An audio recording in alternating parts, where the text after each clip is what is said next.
to the Silverstone asphalt. And bear in mind, this is a live session for the cars.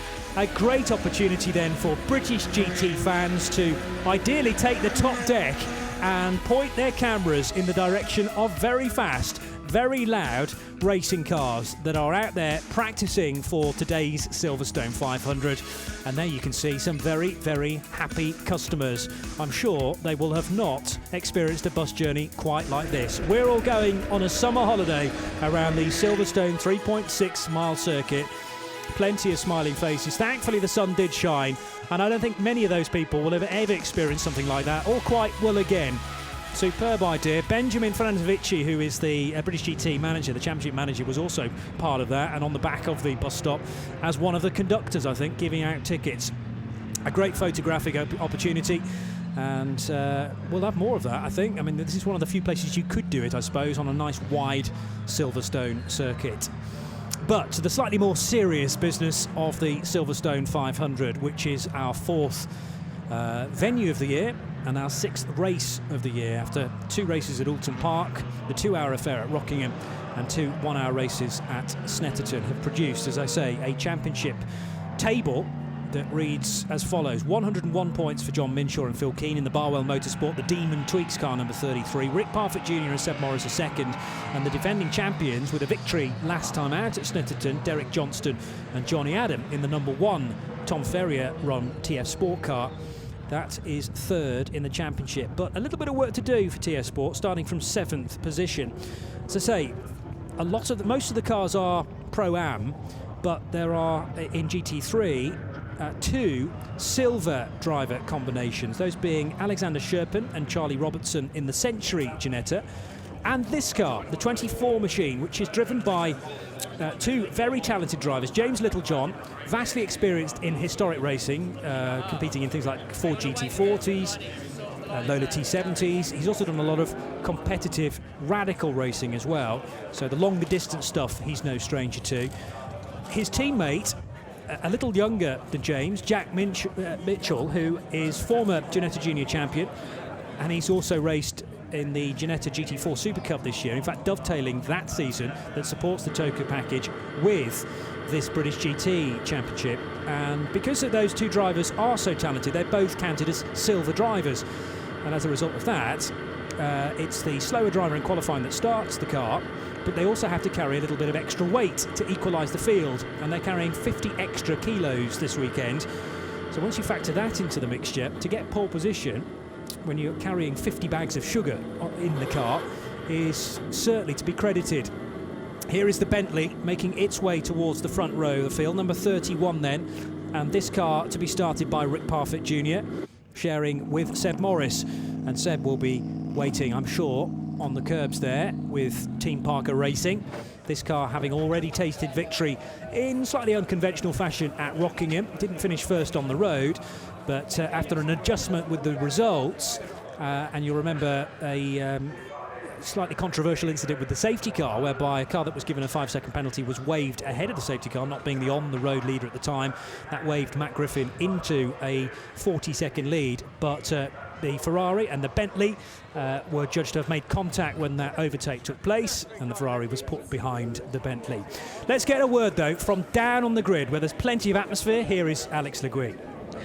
Currently down here with Seb Morris, teammate, of course, Rick Parfitt Jr., who is in the car sitting in P2. Strategy then off the line.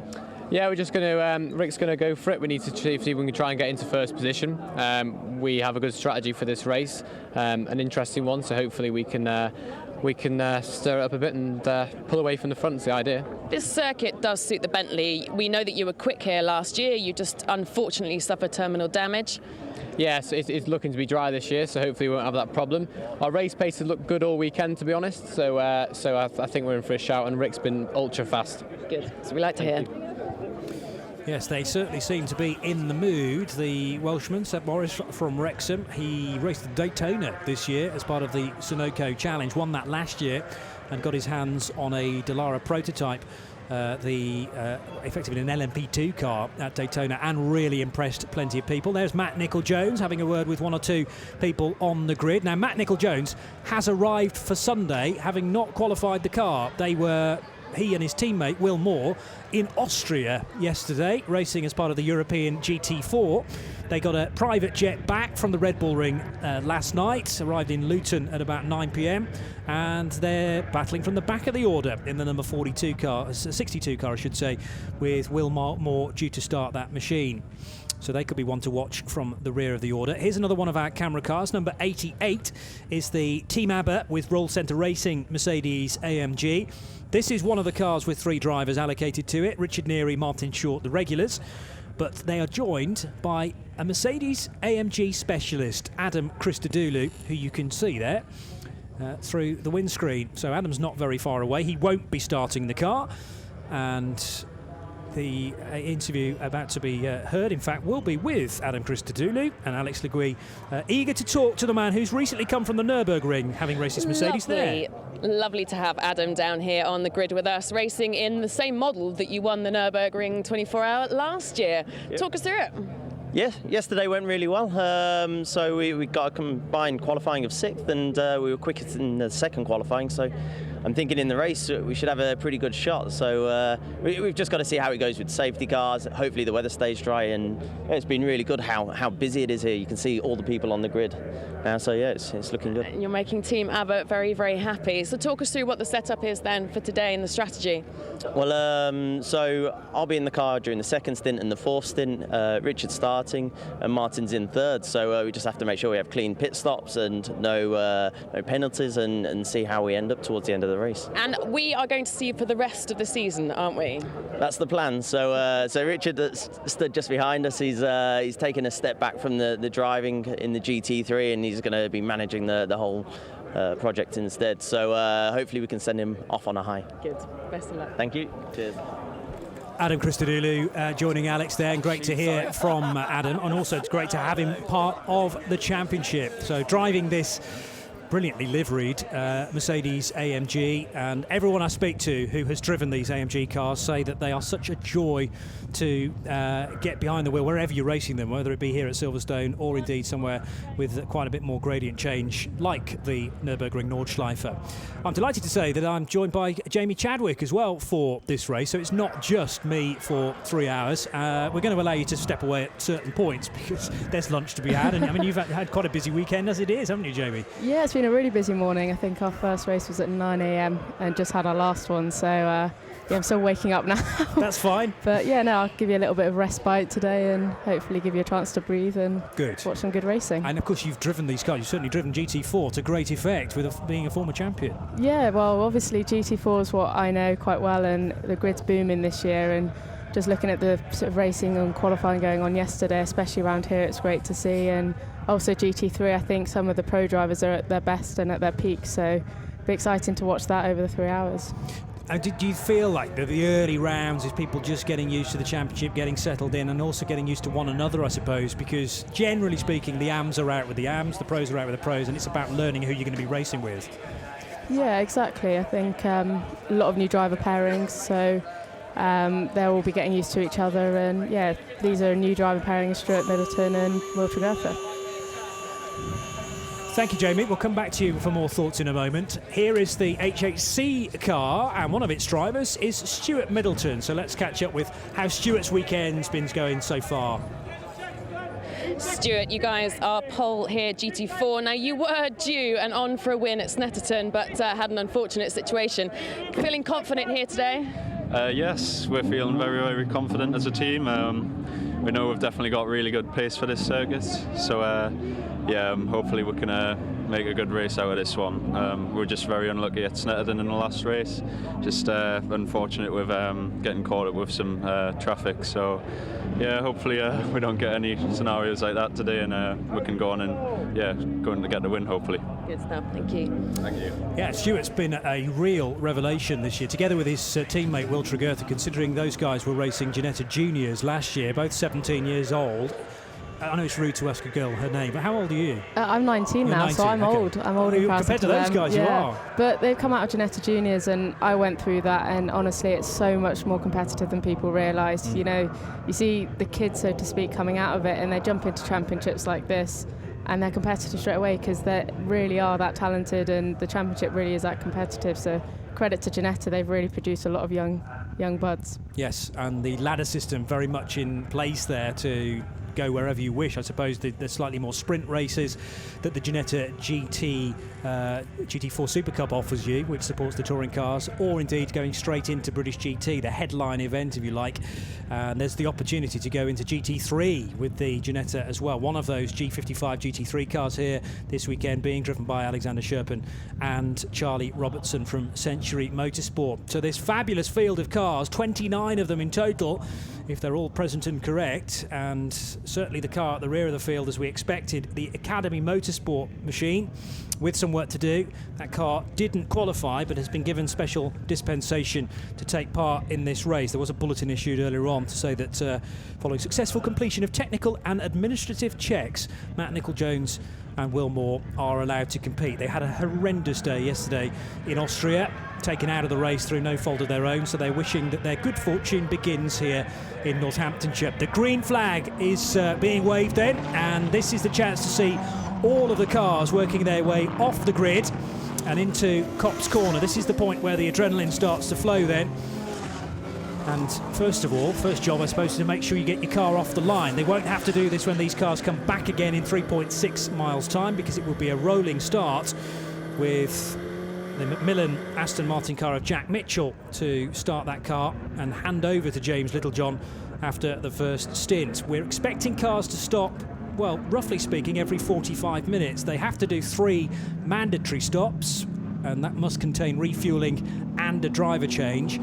And they're all starting with their slower, their non-pro drivers for this opening stint.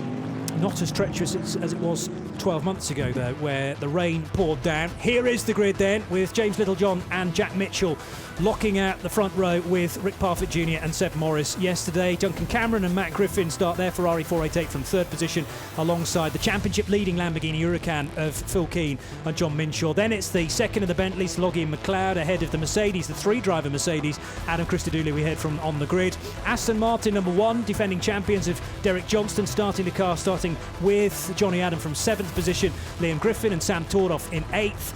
Just ahead of Mark Farmer and John Barnes, and then Alexander Sherpen and Robertson in their Ginetta. On the 6th row, it'll be the Mercedes of Lee Mole and Ryan Ratcliffe ahead of the invitational Lotus Evora.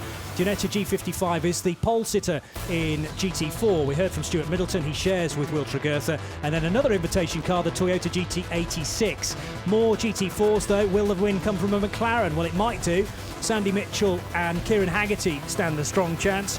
A couple of Nissans from RJN could also be in the mix. The first of those starts in 17th position, and then it's David Patterson and Joe Osborne in their McLaren, number 56, carrying one of our cameras here on Front Runner.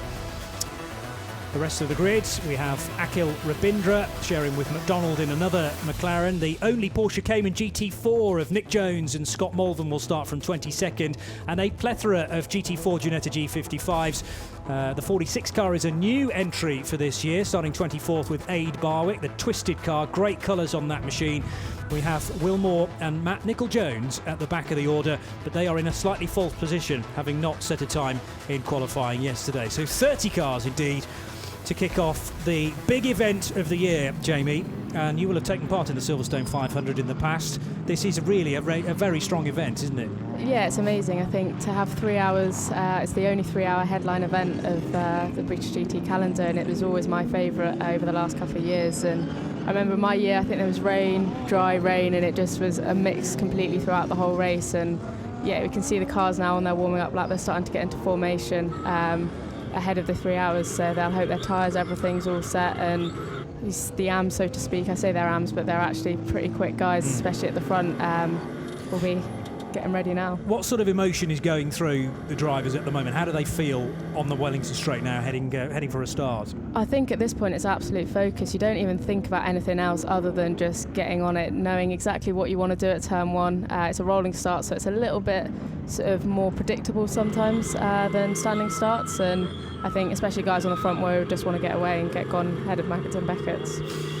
Here we go then. It's the 6th race of the year. We've had many different winners so far, but a little bit of order being established in the championship order. But this is an event on its own, in isolation, really worth winning, and a really nice RAC trophy.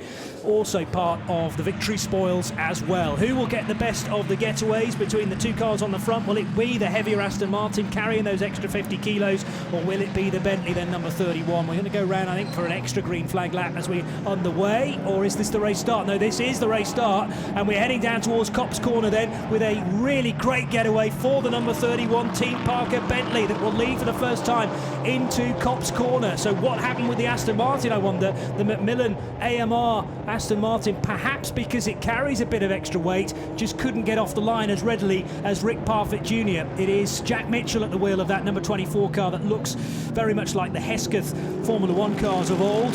In third position is the Demon Tweaks Lamborghini number 33 that's got off the grid well. That started on the outside as well, so it looks like the car starting from the racing line, if you like.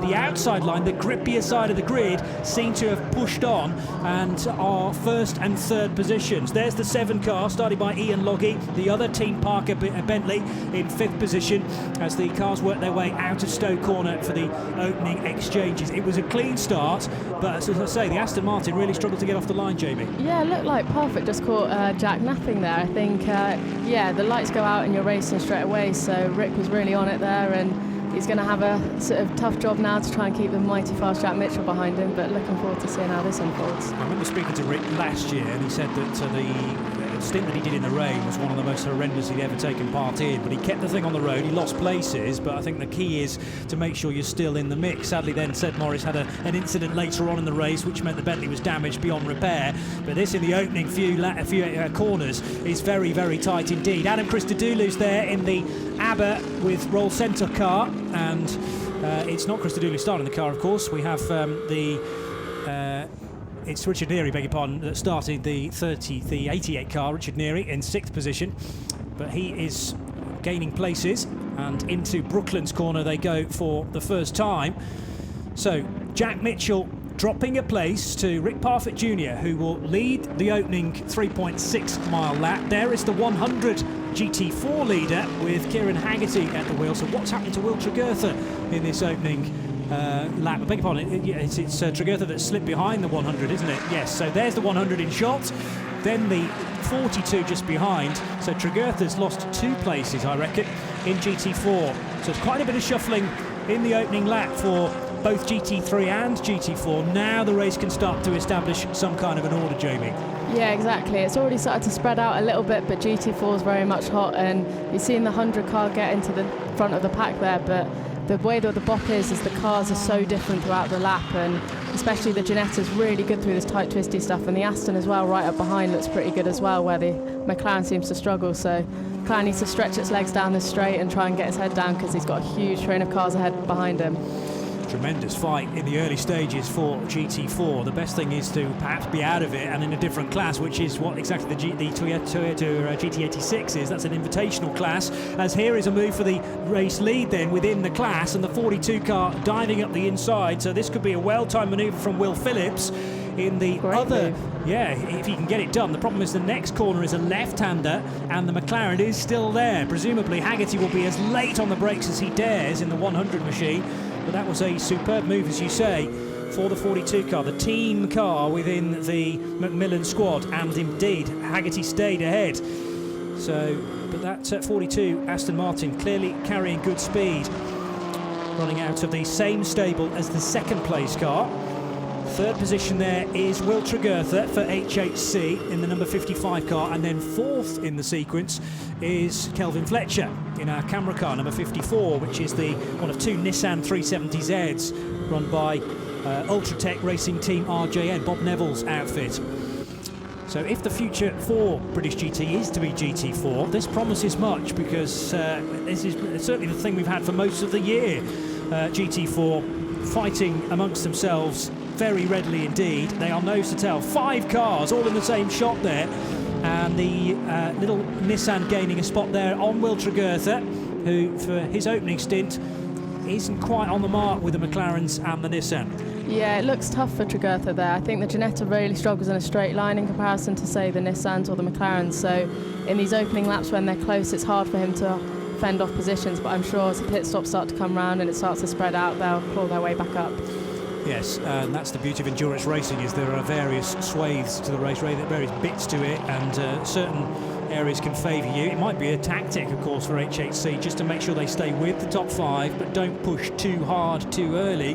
Have to manage this set of tyres across the first 45-minute stint or so, but you can't argue with the Black Bull Garage 59 McLaren's pace so far. Kieran Haggerty and Sandy Mitchell are one of many silver driver combinations in GT4. And there is Garage 59 with Sandy Mitchell standing against the wall. Can't bear to be sitting down, probably. Pacing from one step to another. And here is the 42 car again for another stab at it down at Stowe. On the brakes this time as well. He's managed to make it stick. Great move. Now the McLaren's going to get the cut back, and yeah, I think he's got that one stuck now. He's on the inside going down into Vale. So great move by the Aston. It's definitely got a lot more pace, and hopefully get his head down now. He's got a bit of fresh air. And it looked like Will learnt from a lap ago about where to place the car. Exactly, 100%. Really well learned. He knew that the McLaren was pretty good on the brakes, so if he's going to make the move, he's going to have to go even later, and he did just that and managed to keep it on the black stuff and overtake him, which is great. You're missing nothing for the overall lead, by the way. Tregurtha's off. Issues here for the 55 car. This was the car that was crashed heavily at Snetterton. It won the earlier race that weekend, but Will Tregurtha, I sensed that Ginetta wasn't quite on fire, and it's just pulled off. There's been no contact with anybody else.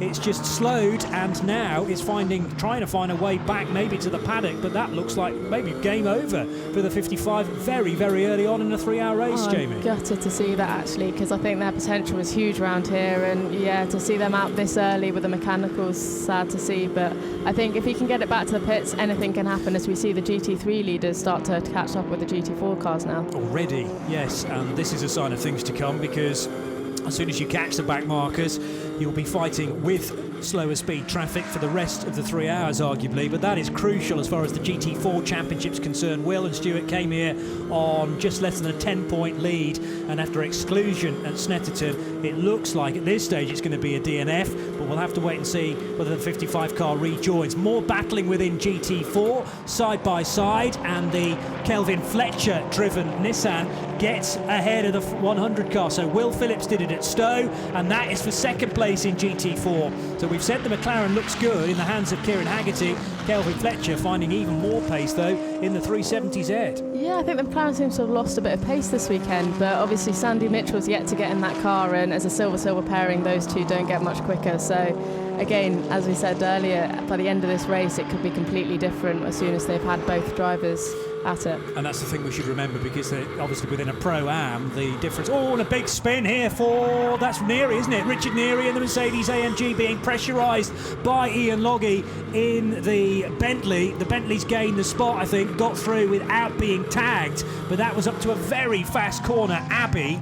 And I suppose the Bentley just being there and maybe causing a distraction for Richard Neary was enough. He didn't even have to attempt an overtake. Yeah, he looks like he's just gone round there. It's fortunate he's back on the track now. He can go again. Hopefully he's not flat spotted his tyres too much. He just needs to regroup and get going again. But it's a long race. I think just clear that from his mind and hopefully get gone. And he's obviously got the mighty fast Adam Christodoulou to get in the car yet. Yes, the man I was confusing to be at the wheel already, but they are obviously saving Adam Christodoulou till the final stint. He'll get probably stint 2 as well, with Martin Short sandwiched between those Christodoulou efforts. Was hearing about the number 1 car with dramas in the opening stages as well. That spun at the loop, I think, on either lap 1 or 2. So Derek Johnston with some recovery work to do as well. Started 7th, now running in 13th position.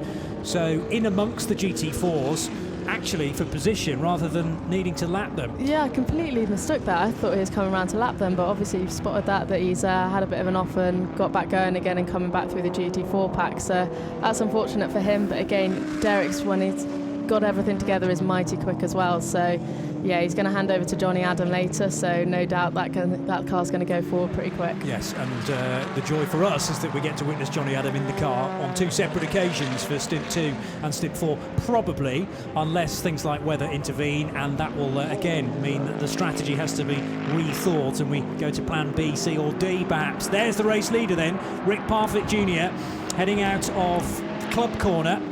So don't get this start line confused with the actual start line. Down towards Abbey, the very fast right-hander where Richard Neary had his moment a lap ago. And there is Jack Mitchell. So this is what happened with the Mercedes, offline for me, and in the marbles. Yeah, exactly. I was out there earlier, and the marbles offline there are pretty bad, so you want to keep it online. As soon as you're off, you're fighting a losing battle, so he's just gone round there. And hopefully he's got off the brake pedal and not flat spotted his tyres too badly. Let's just have a look to see if we can find out from this shot how close Ian Loggy was to being collected. Back across the road. Slight moment, slight overcorrection, and round he goes. It's such a high-speed corner that, once it starts to go, I think you're going to be lucky to get it back. So unfortunate for him, but all okay, and he'll be going fast, hopefully. And a deep, deep breath, I'm sure, from Ian Loggy. Close your eyes, hope you come out from the other side, and he did, and he's gained a spot as well. So running in fourth, caught a brief glimpse there of Callum McLeod, his teammate, Ian Loggy's teammate, down at Stuart Parker's team for Bentley. These cars prepared by M Sports, as the sign on the rear of the car would suggest, in Cumbria. But Bentley racing these cars not only in the British GT Championship but also, well, all around the world, do the things like Bathurst 12 Hours, and also the Blancpain Endurance Series has a couple of Bentleys in it too. Big car, but it goes very rapidly around here at Silverstone. Yeah, just watching that bit of onboard, Rick looks really hooked up through Maggots and Beckett's, which is the most important bit to get onto that back straight. So he does look like he's working his tyres quite hard, so perhaps the Aston's just sitting back and thinking of the bigger picture, but certainly Rick's got his head down and has gone pretty quick this afternoon.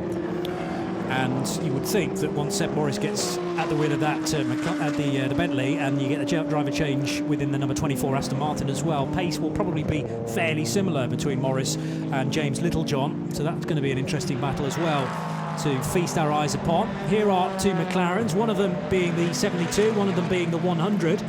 So that's Kieran Haggerty for the lead in GT4, and Fletcher being in the invitation class car, James Fletcher in the number 86 car in the invitation class. So we're concentrating on the 42 of Will Phillips, who leads GT4 from Kelvin Fletcher's Nissan, and then Adam Ballon in the number 72, which is the car just circulating ahead of the Blackpool Garage 59 McLaren. Yeah, Kieran Haggerty seems to be looking like he's having a bit of a tough time with it. He's struggling through there as well, and that's pretty uncharacteristic. He's had a massive bit of oversteer there, really struggling with the rear tyres, so perhaps he has a slight issue or just can't get that car hooked up, but Haggerty's normally very, very fast, especially around here, so to see that's a bit uncharacteristic, so I think they might have a bit of a problem there.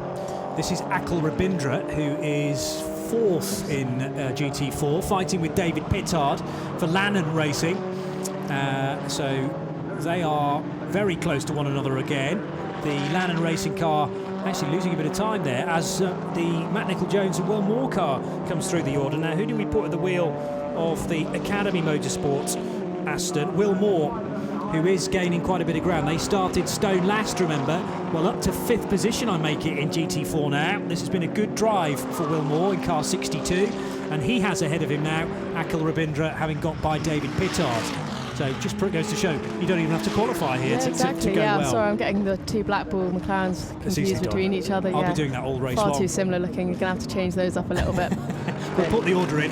Here's John Minshaw in number 33, ahead of Ian Loggy then. And Minshaw, having had the race to his own to a certain extent in the early stages, now has somebody to play with, and a bit of trim is loose from that Bentley. Now that's not a scar from the incident involving the spinning Mercedes, surely, because they didn't make contact, but the wheel arch of it was very close, so yeah, possibly there was a bit of contact, but what it's doing is peeling away the wheel arch of that Bentley, number 7. Yeah, I don't know if there was contact. There's no other damage seems to be there other than the flapping wheel arch, so I'm not too sure, but yeah, he's certainly not letting it affect him, and he's cracking on trying to catch up with John Minshaw. And in the background is Mark Farmer for TF Sport in the Aston Martin, 2.4 seconds further adrift, but Rick Parfitt thoroughly enjoying himself out front, away from this battle, away from Jack Mitchell, and leading now by nearly 6 seconds. Still in the early purple stages. Sectors now as well, so he's really pushing, and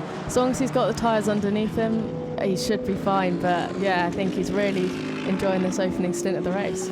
Silverstone 500 for 2017, live on Front Runner. Jamie Chadwick and Johnny Palmer in the commentary box. And this is the third place battle then between the Demon Tweaks Lamborghini Huracan, which can carry a bit more speed into Brooklands. Can John Minshaw get the car stopped on its marks? Yes, just about. I thought he'd gone a bit too deep into the corner. Clips the curb initially into Luffield, which partly unsettled the car, but the Lamborghini seems to be a very well-planted machine, set up well by Mark Lemmer and all at Barwell Motorsport. They have two cars in this race, the other being driven by Liam Griffin, car number 6, which is in 7th position. But Ian Logie trying to make it 2 Bentleys in the top 3 here. And the Bentley looks very much the car to have. Yeah, it definitely looks on a mission, doesn't it? I was talking to Mark Lemmer last night, and he was saying that, you know, the BOP's not quite in their favour this weekend, as you see sort of John Minshaw struggling as he's falling into the clutches of Ian Logie there. So I think normally John Minshaw's pretty fast, and Phil Keane as well, when he gets in, will no doubt be very fast. So definitely differences in BOP this weekend. The Bentley looks very fast right now up behind John Minshaw and looking to make a move. The other thing that's happening in the background is Duncan Cameron's getting close to Mark Farmer as well. This is a classic place to overtake into Stowe Corner after you've got the run, got the draft down Hanger Straight, but the low-slung Lamborghini doesn't quite silhouette or doesn't quite eclipse the Bentley, I suppose. We're still trying to find out a little bit of news about the number 55 HHC Ginetta, and the early word from the team is that they can't put their finger on what's gone wrong with that Will Tregurtha-driven Ginetta G55 that performed so well in yesterday's qualifying. It started in pole position, and Stuart Middleton was well and truly eager to get involved in this race. Well, it might be that he won't even be able to get behind the wheel, sadly, in the 55. Ian Logie taking a very different line into the right-hander at Aintree corner here, now into the loop. Is this a sequence of corners you enjoy? Yeah, it's a great sequence of corners. It's tough, very, very technical section of the circuit, and for these guys in the GT cars, it's all about getting it out onto this straight and getting the exit, and Ian Logie's got a great exit there. He's right up, tucked up behind John Minshaw, and will try and make a move. I think doesn't want to show his nose too soon. He's going to try a switch back. No, John Minshaw's very good on the brakes down there. He's gone in quite hot now, but he can manage to pull it back and keep it all together to stop Logie getting past. And seems happy to almost park the car on the curb at Luffield then, which just prevents the Bentley from gaining any more speed. Quite sideways there, the Bentley, laying down a couple of rubber tram lines on the tarmac. All these cars running on Pirelli tyres, by the way, that perform well across the 4 stints that will be required in this race. And these cars are having to now negotiate some traffic. What's that, GT4s that they were getting by? Yes. So we are properly now into GT4 traffic for the leading GT3 machines. This is for 3rd position, remember. John Minshaw ahead of Ian Logie, and I'm also trying to keep my eyes on the battle behind that involves Mark Farmer and Duncan Cameron. They're not quite as close as these two, but Cameron putting to good effect that Ferrari 488 that was driven very rapidly this morning in warm-up by Matt Griffin, doing the fastest time of anybody. And the 488 came very close to victory at Rockingham earlier on in the season, so it'll be interesting to see how well that does here at Silverstone. Turning right at Stowe Corner, now 7.5 seconds for Rick Parfitt as a race lead over Jack Mitchell. That's going to take some catching, even when we get to the pro part of the race. Yeah, exactly. I was just looking at the times now, and Jack Mitchell started to turn up a little bit on. He's on a much better lap this lap, and Rick's backed out a little bit, but yeah, that's a massive gap this early on in the race. We've had 8 laps. I know, that's mad. That's basically our race distance. But well, yeah, indeed. For the BRDC Formula 3s, that's the sort of distance you've been doing this weekend. Yeah, that's a tremendous job by Rick so far. He's really capitalised on that great start he made, got his head down, and he'll be counting down the laps till the pit stop now, knowing what he needs to do, knowing what lap times he needs to do. He'll have it in his head, and no doubt Team Parker will be spurring him on the radio too. Now this Lamborghini, for my money, is starting to squirm a little bit, starting to slide around, and I just wonder whether John Minshaw's driving in the mirrors now, far more conscious of where the Bentley is rather than where he needs to be. Again, the Lamborghini can run deeper into the corner though at Brooklands. It can carry more speed under braking.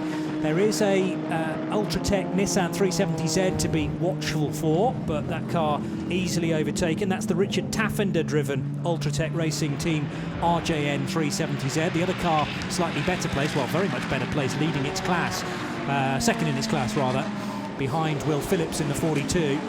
And there are some perplexed looks down at Barwell.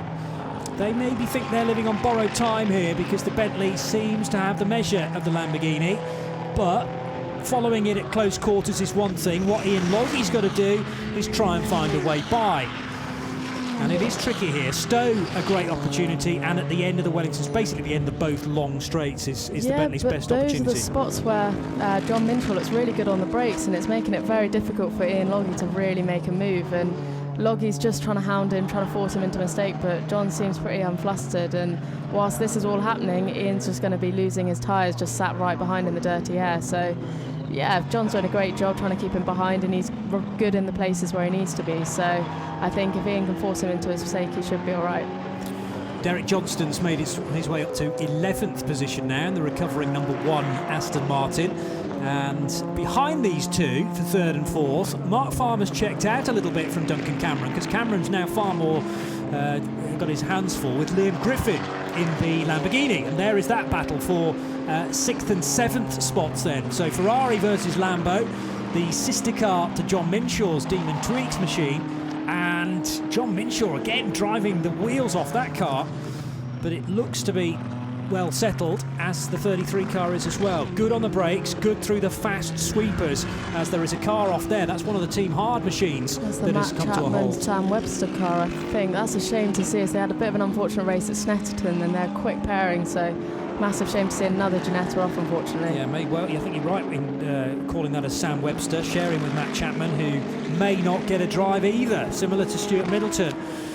But also, just looking at the times, I might have been right about Rick going a bit hard on the tyres, because Jack's got that gap down to 3.9 seconds, and especially through this first sector, Rick seems to be really struggling. So whether Jack sat back, just conserved his tyres and thought about the bigger picture a bit more, I'm not sure, but he's really starting to close in on him.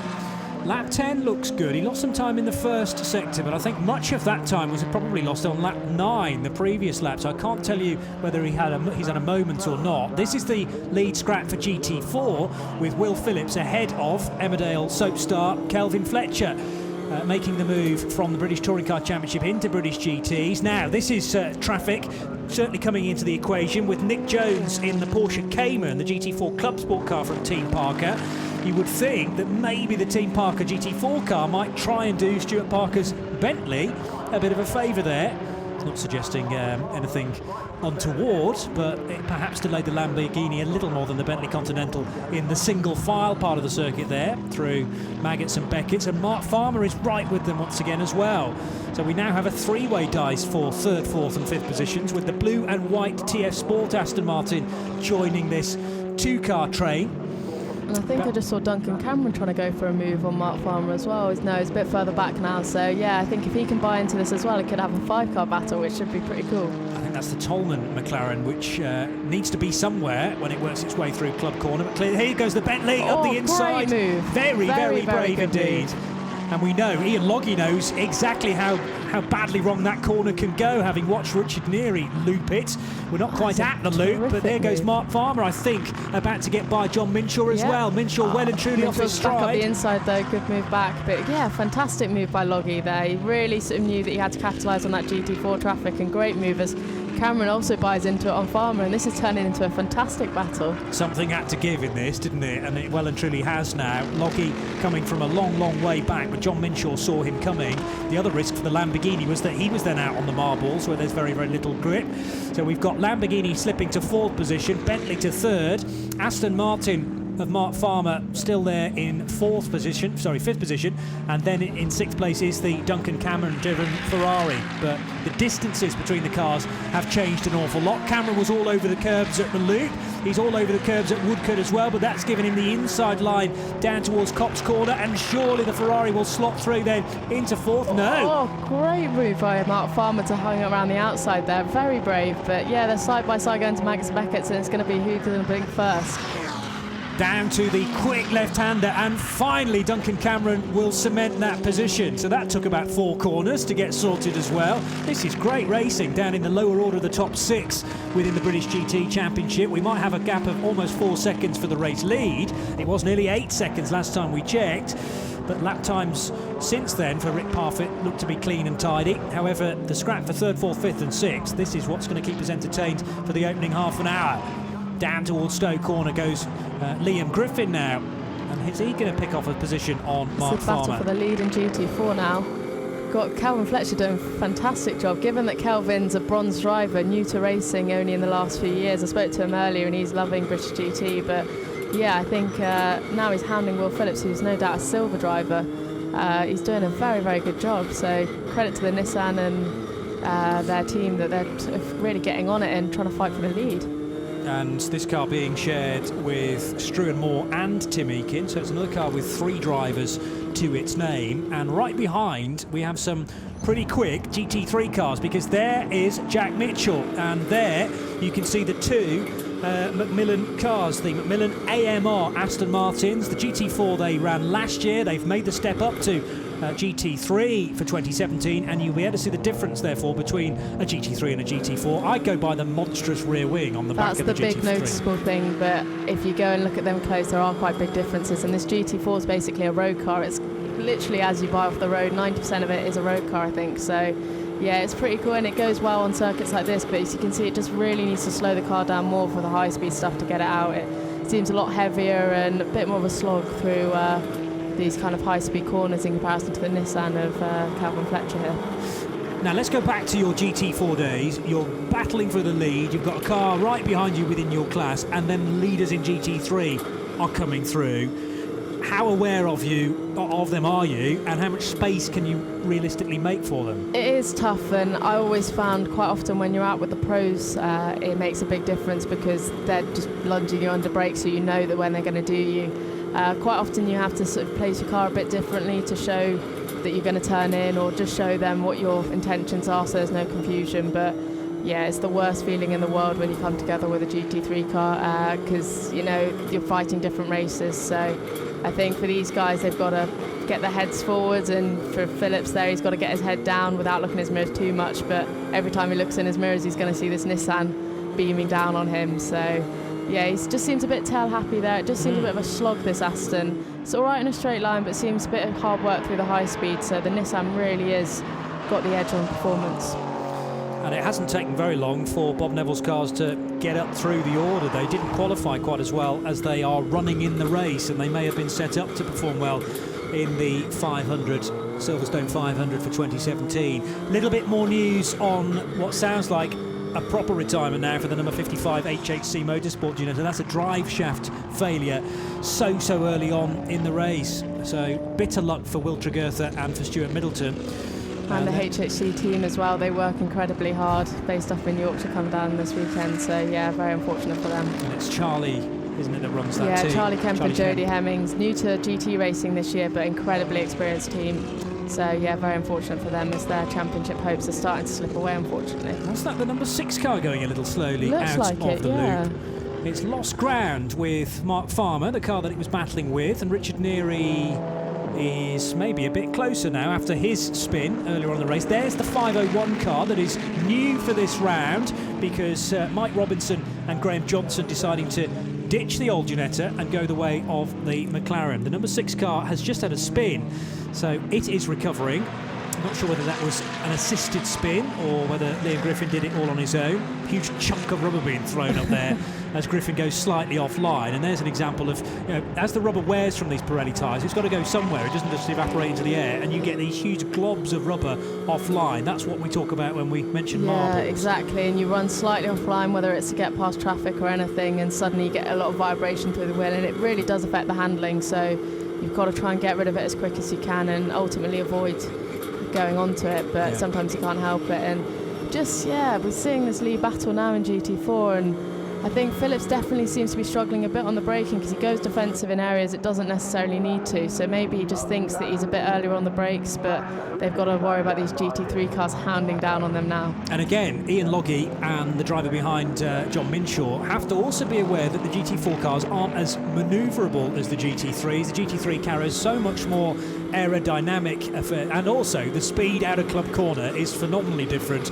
because Loggy has done them both on that short dash between Club and Abbey Corner. Yeah, definitely. They're quite a bit quicker in a straight line, but ultimately on the brakes and the aero that they have just means they're so much faster through high speed. But yeah, you can see John Minshaw's pretty brave on the brakes there to get past. He knows he's got to get past quick. This is the worst place to get caught behind traffic, and unfortunately that's just allowed Loggy to get away a little bit more, but he's up the inside now and Phillips has seen him, which is good. And if I was Fletcher now, I'd be trying to buy into this traffic, trying to use it to help him out and get a move done and open a gap for him. Just to give you an indication on the quicker times in GT3, you're looking at about a 2 minutes 3 second lap in race format, as the 43 car has had dramas as well. That's the Century Motorsport Ginetta of Steve Fressel and Jakob Mathiasen. And Steve at the wheel now. So what happened to the 43 car? All on its own, it looks like. This is in the fast sweepers. Gone in a bit hot and just have a big load of oversteer, quite a big overcorrection, and round he goes. But all safe, all collected together now. And yeah, again, like I said earlier with Richard Neary, hopefully he's not flat spotted his tyres and he can get gone again. Yes, and as you say, nobody behind him, thankfully, that had to take avoiding action and risking contact with that car. So no harm, no foul. There's the 42 car leading the GT4 elements of the race, and the Ferrari within GT3 just goes through Maggots and Beckett's as if it's a scale electric car.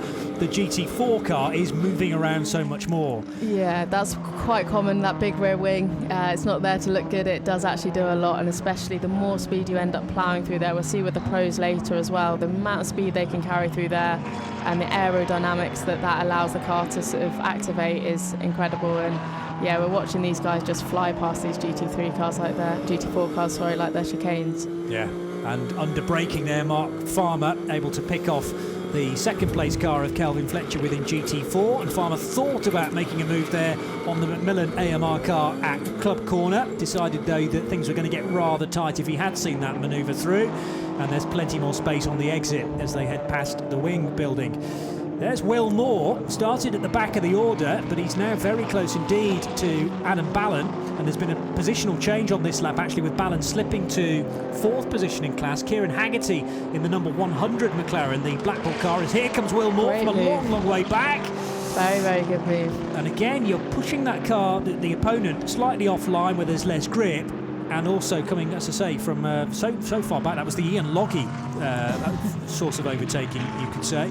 Yeah, exactly. He's using the straight line speed of the Aston to the best effect there, and like we saw earlier, so he can make that move work and commit straight away, then he can push them onto the rubber, and Adam Ballon had no chance there. So now Pittar's trying to buy into this battle as well, and it's great to see so many different manufacturers all sort of battling together. Battling within class, as they're also being lapped by the GT3 cars. You have to have eyes everywhere when you're in the slower classes, I'll say, in inverted commas, because the GT4s still are doing incredibly quick laps. I'll just finish that point. It's a 2:03 for a GT3, it's a 2:15 for a good GT4 lap, because, yes, Will Phillips' best lap was a 2:15 and a half, so it's about a 12-second deficit once you factor it over the 3.6 mile Silverstone lap here. But when you're in a field of GT4 cars, it feels very, very fast indeed, and you've got to make room for each other within the class, but also be wary that the big Mercedes AMG from Aber Roll Centre Racing needs to get through. Yeah, I think it's really interesting. It's really part of the racecraft now, being able to learn to manage the traffic, and a lot of people talk about how GT4 is a championship to be in and it's booming, but ultimately, you know, this is what it's like in WEC. You've got LMP1 cars flying past you if you're in a GT car, so it's great to learn in. I learned so much when I was in GT4, and it makes great racing as well. Now, Derek Johnston is the first to blink here, because the number 1 TF Sport Aston Martin has come down pit road. I wonder whether that's more to do with an issue with the car, or are they just electing to stop a little earlier than expected, because we haven't yet had 45 minutes of the race. No driver can do more than 100 minutes, and each driver has to do a minimum of 40 minutes in this race. By all means, they could get Derek Johnston out of that, put perhaps Johnny Adam in for a spell, then put Derek back in again. Are they doing a driver change? Well, the fuel rig is out, as if the car has just been fueled. Both drivers stood by the side. I can't quite see. Yeah, I think Johnny stood just there, so I think they're going to put Johnny in after the fuel's in. There he goes. In he gets. Derek will help him out now, and this will be interesting to see now what Johnny can do with the car. He's incredibly quick, so looking forward to seeing what lap he can put together. And this is maybe a bit of strategy being utilised by Tom Ferrier's outfit on the fly, because they wouldn't have planned to have slipped to 13th position after a spin. They were trying to work their way back up the order, but maybe they've seen that there's more time to gain with the professional driver at the wheel. They're just checking out one or two other bits of maybe with suspension. This is a time limited stop, and it's a minimum time as well, so that's the reason why they don't look hurried at the moment. The rules and regulations say that the pit stop within GT3 has to be a certain length of time, and you cannot be released until that time has elapsed. So the car's about to be released. It's 135 seconds, he says, ferreting around for the right bit of paperwork for the mandatory stop. Feels like an eternity there when you're sat there, but yeah, Tom Ferrer does a great job with strategy. I've seen, I think it was Brands Hatch last year when he made a great call and brought them in. I think it was either really early or really late, I can't remember which one, and yeah, worked for them and they jumped a load of positions. So I could put money maybe on this working out for them, but they've got to try something. Obviously not a great first stint for Derek, but interested to see how Johnny gets on now. So once that 135 seconds has elapsed, and that incorporates just over 24 seconds, which is the time it takes you to go down the pit lane from pit lane in to pit lane out, you have to make sure that you don't cut that time short, because earlier on in the season in British GT we've seen a number of penalties dished out because of final pit stops, or just your one pit stop in the Snetterton races were too short. And even if you're a tenth of a second too short, that is too much, and you have to come in and serve a penalty. More drivers getting ready now for when Rick comes in, so maybe it's sort of starting to get to the point where people are starting to look at the pit window being open, and I think I wouldn't be surprised if Rick comes in soon. He looks a little bit offline there.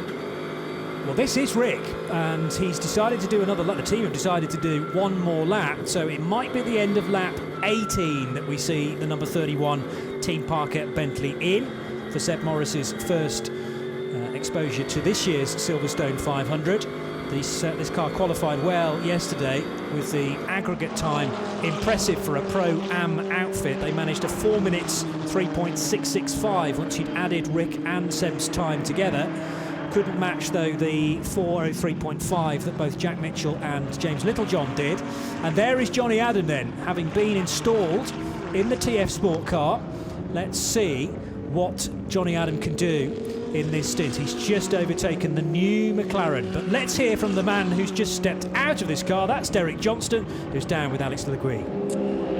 Yeah, an early change for you, Derek. Talk us through it. It sounds like you had a steering problem. Yeah, I mean, off the start I made a good start and had a half spin in the loop, but just had to get out of the way and let the back pass, which was never good, but I didn't want to get tangled up with anybody.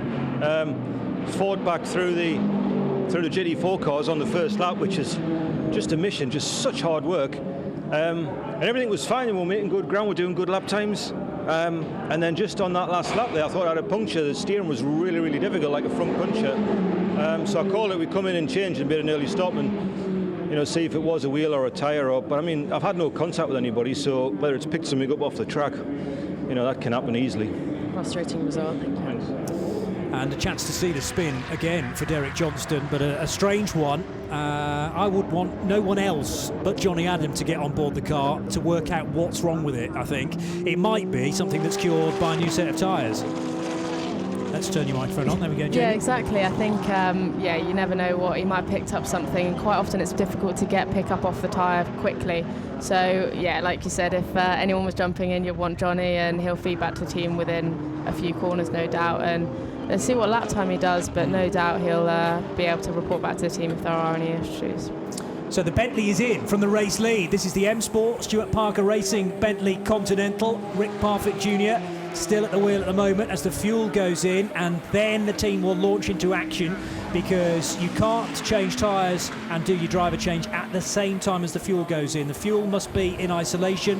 That's on safety grounds, and once the tank is full, or at least as full as the team want it to carry it through its next stint, then everything else can be done on the car. So we have a new race leader, Jack Mitchell, out front, at least for the time being, and he trailed at that stop Rick Parfitt by 4 or 5 seconds, because obviously Rick was slowing down to his stop as that 5.1 was timed. So now the car goes up on its internal jacks. 4 Pirelli tyres are changed, I think, for stickered P0s. It's a bit weird seeing a right-hand drive car there. That's, I think, the only one in GT3 it must be. So their driver changes on the other side, but yes. Seb Morris gets in, and I think it'd be interesting to see how he gets on as well. Now Donny's out there as well. And the question is, how long do Macmillan AMR keep Jack Mitchell out? It can be for quite a bit longer. The tank will run probably for a good hour, but they're trying to, I would suggest the teams are trying to split this race into 4 even chunks where possible. Make sure you get your 100 minutes in for the pro. Yeah, exactly. Well, interesting enough, with Jack Mitchell and James Littlejohn, they're a silver pairing, so maybe they can afford to keep Jack out a little bit longer, knowing that his pace should be pretty good as well. So they can change their strategy up a little bit as a result, whereas these guys just want to get their pros out as quick as possible. The right rear was a bit troublesome being put on the car there, but it was all done with very nearly a stall there from Seb Morris as well. Wheel spinning away, but it was all done within the bracket time, and it is crucial as to when that car is sent away, because the stopwatch isn't timed whilst the car is stationary. It's timed from the timing loop at the start of pit lane to this point when they cross the white line, and there is a bit of mathematics required. So it is almost exactly a lap that the Bentley has lost, effectively. So yes, the Aston Martin goes a lap ahead now because Jack Mitchell has stayed in front. Jack's done 19 laps, and Seb Morris heading on to lap 19 now. Yeah, I think like you're saying on the stopwatch there, I think Team Parker have been a bit quick on it sometimes, and that's been an unfortunate factor for both Seb and Rick. So now Seb's in the car, he's just going to get his head down, hopefully make no mistakes, because he's very quick when he gets it together. So see how he gets on.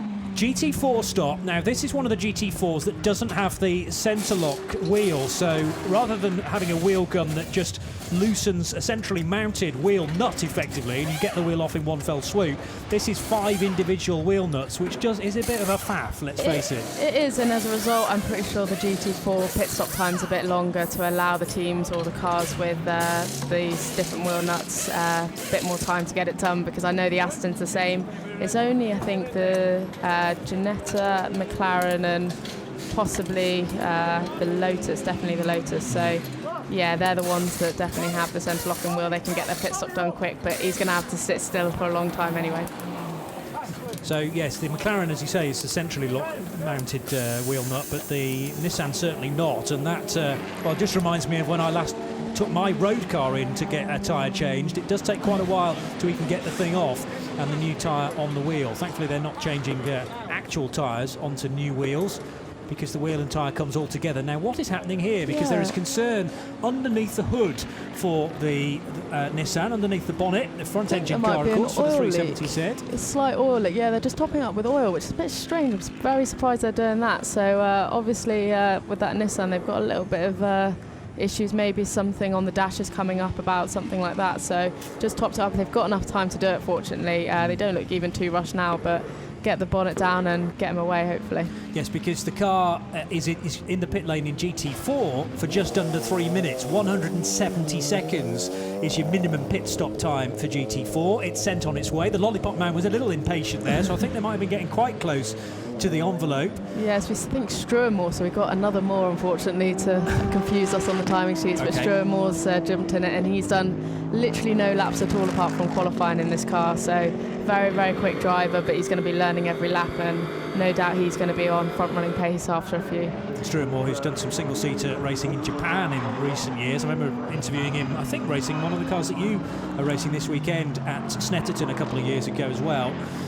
But yeah, this is, I think, Struan's first encounter with GT cars. Well, he's racing in Blancpain this year with Nissan, and I think that's how the opportunities come about. But he was with McLaren in Blancpain last year, so he's starting to get to know GT racing pretty well. Obviously, Blancpain's pretty different to this, but it's definitely his first time in GT4, and I think he's enjoying it. I spoke to him earlier, he seems pretty happy.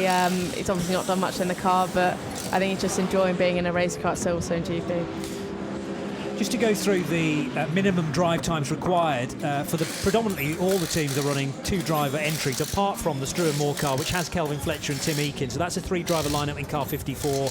And we've already spoken about the Mercedes AMG of Richard Neary, Martin Short and Adam Christodoulou. But for everybody else, the 2 driver entries, the number of driver changes are free, so you could do more than 3 if you wished. But the maximum drive time for each driver is 100 minutes, and you can't exceed that from the start of the race to the moment the car comes into pit lane, effectively, and cuts the timing loop at the start of the pit lane. Each mandatory stop must include a driver change, and I believe that your non-pro driver has to do at least 40 minutes as well. Okay. So you're balancing a maximum of 100 and a minimum of 40 minutes. In terms of the 3 driver lineups, the minimum drive time again is 40 minutes with a maximum of 100, and the AM drivers had to start, so that's the reason why we had Richard Neary at the wheel of the Mercedes, handing to Adam Christodoulou. We also need an AM driver as part of stint 3, and then a quick driver, the pro driver, in for the final stint. Yeah, I always let my team manager have the headache over this, and I just worried about driving, or otherwise I'll have a head full of information. But I would imagine all the best teams do departmentalise it for the drivers, because you don't want unnecessary information cluttering your head. You're here to drive quickly. Completely, and I was really lucky at Beeching AMR. We had a great team manager, a great engineer, and we managed to make it work strategy-wise. And yeah, I think that's the most important thing, especially with this race. It's a 3-hour race. It can be won or lost in the pits. So like we saw with Tom Ferrier making a brave call to get Derek in a bit early, I think there was a problem. And actually just looking at the times now, with Johnny out, I thought he was going to make a bit more of an impression, but he's only really managed a 2:06 in comparison to Seb Morris's 2:03, so definitely something not great there, but he's on a better lap now, so we'll see what he gets. I said earlier on we weren't going to get rain, and there is some threatening cloud above us here at Silverstone. It's been a nice warm day up until this point. Quite a bit of wind though, and that's obviously going to bring weather systems in. I think if we do get rain, it will only be a passing shower, but that is yet another element, another variable to this endurance racing that we love so much. Yeah, completely, and no doubt there'll be the guys on the pit wall looking at the weather forecasts and trying to predict it, but in my opinion I don't think you can ever predict it. I think you've just got to go with what's ahead of you, and it looks pretty dark there as well, doesn't it? So maybe you're right. I think he's weaving around as well. That's Adam Christodoulou. Yeah, so he's maybe off the road though, out of Chapel Curve, and that is Adam Christodoulou. Now, was he avoiding a rather wayward Nissan, or was that the line that he chose to take? Now the Nissan sort of edged him out onto the grass. Squeezed a little bit there. Yeah, I don't think the Nissan saw him. He's got out of his way now. He's seen him. So yeah, a little bit unfortunate there, but yeah, now he's ahead. I think he's getting the crap off his tyres that he's got on there now, and he'll get his head down. That was Richard Taffender in the Nissan. We did have overnight rain here at Silverstone, so that grass will not offer very much grip, and Adam Christodoulou did well to avoid a big incident there. There's very little runoff to driver's right heading out of Chapel Curve. Now, this is the battle for what could evolve into the race lead. The 31 effectively a lap down now, but trying to get that lap back again, because the 31 hasn't stopped. Jack Mitchell hasn't stopped, and the car is staying out because that's 2 silver drivers piloting the number 24 Macmillan AMR car. But Seb Morris looks to, in this phase of the race, be carrying a bit more speed than Jack Mitchell, who is on far, far older tyres, of course, than Seb Morris behind. A little bit of steam being let off by Ian Loggie's Bentley. Seb. Great move by Seb there, yeah.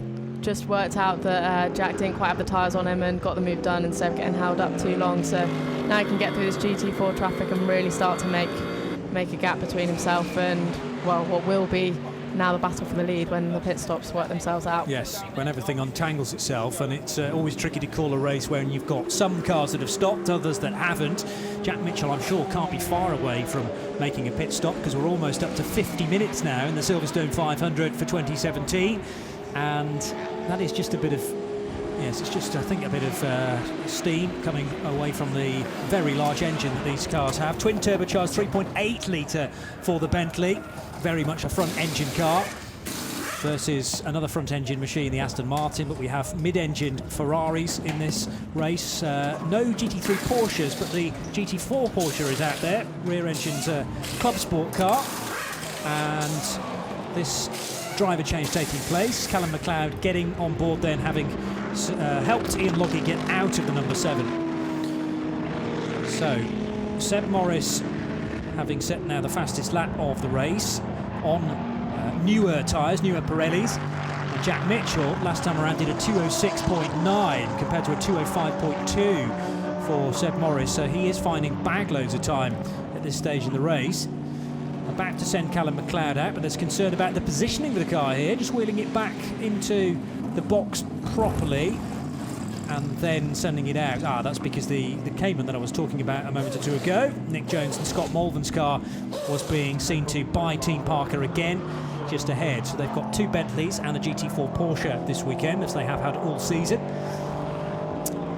So So there is still the race leader, despite the fact that we've seen the Bentley overtake it. That wasn't for position, but might be later on in the race. Will it be the Aston Martin from Macmillan and the Parker Bentley that are the most likely to win this race? I think the 31 is looking very, very strong here. Helped in the main part by Rick Parfitt's opening stint. He came in after just over half an hour and handed to a very quick kid. Still only 20 years old, Seb Morris, but getting more and more experience within the GT part of motorsport, and has done racing all around Europe in single-seaters, but has established himself a career in Bentley's effort, run out of Cumbria, as I say.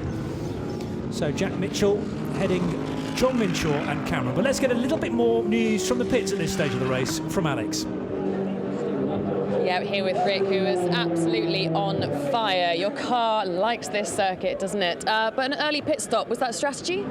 Yeah, I mean, we had a long chat last night, and we thought, how can we get ahead of the pro team? And so I knew that I was quite confident around here, but obviously we lack a little bit in pace to them. So we decided to go light for the first stint and try and get the jump on them. And so on the start, I tried to push them a little bit onto the dirt, knowing that I'd probably have better traction on the left-hand side of the circuit. And basically, I tried to second-guess the lights, and luckily I nailed it. It was really lucky. And so I had that initial impetus, which just carried me through to the first corner. And after that, the car feels absolutely mega. I mean, through Maggots Beckett's, it is just planted. And so that compensates for where we're slow in the slower bits. But every lap was really neat, and I was really happy with that. And it worked well. So we pitted a little bit early, but yeah, that was the plan. Great stuff, thank you.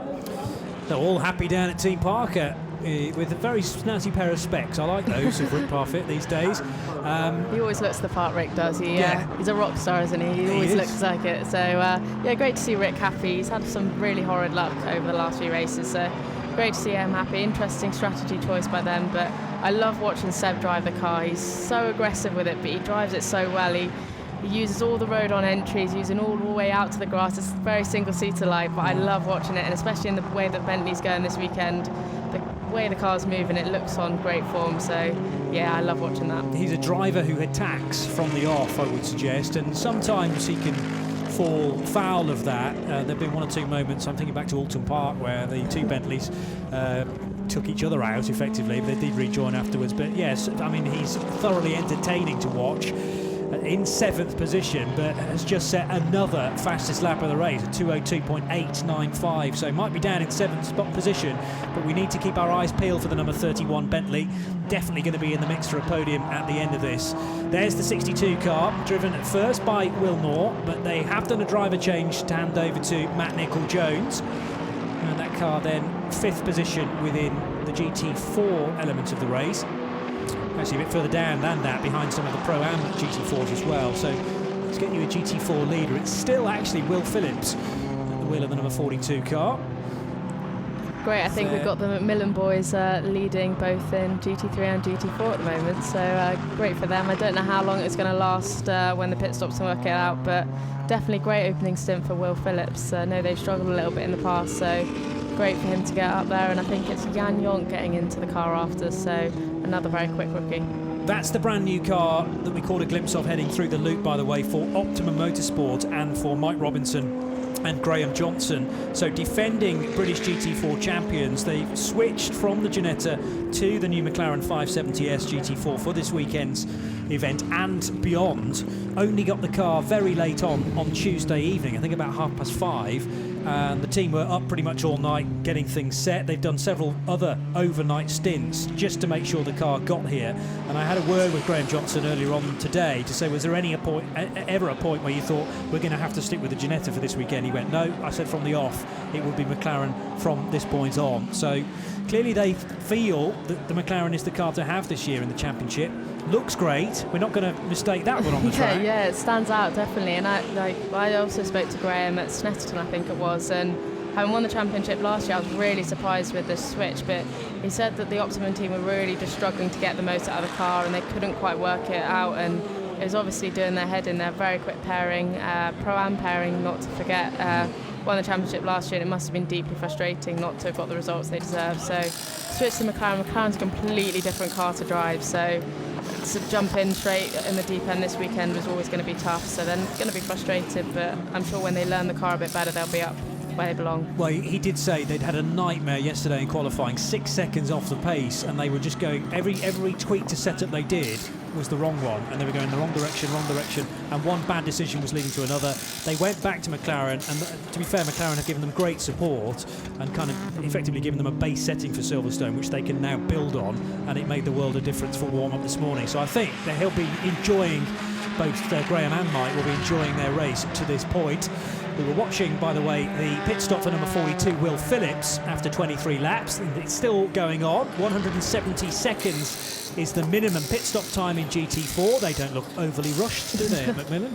No, their pit stop time's very long, but you can see with the different wheel nuts that they have to sort of do the tyres. It takes a lot longer for them to do it. But yeah, even this pit stop here with the 59 GT4 McLaren car, it's not rushed. They've got quite a long time to do it, so he'll sit there for a while. It feels like an eternity, but the Garage 59 car soon gets on its way. So that'll be Akhil Ravindra handing over to Dean McDonald for stint 2 for the Black Bull Garage 59 McLaren. Under starter's orders there, and the man with the stopwatch also has the lollipop. Once that is raised to the skies, that still look pretty gloomy, then the McLaren will be back in the race. But it's also about when this 42 car gets going as well. We don't have to worry, by the way, about the pit stop penalty times until the third stop of the race. So these are all standard mandatory pit stops of either 135 seconds for the GT3s or 170 seconds for the GT4s, and it's only later on that we have to focus then on the extra seconds for cars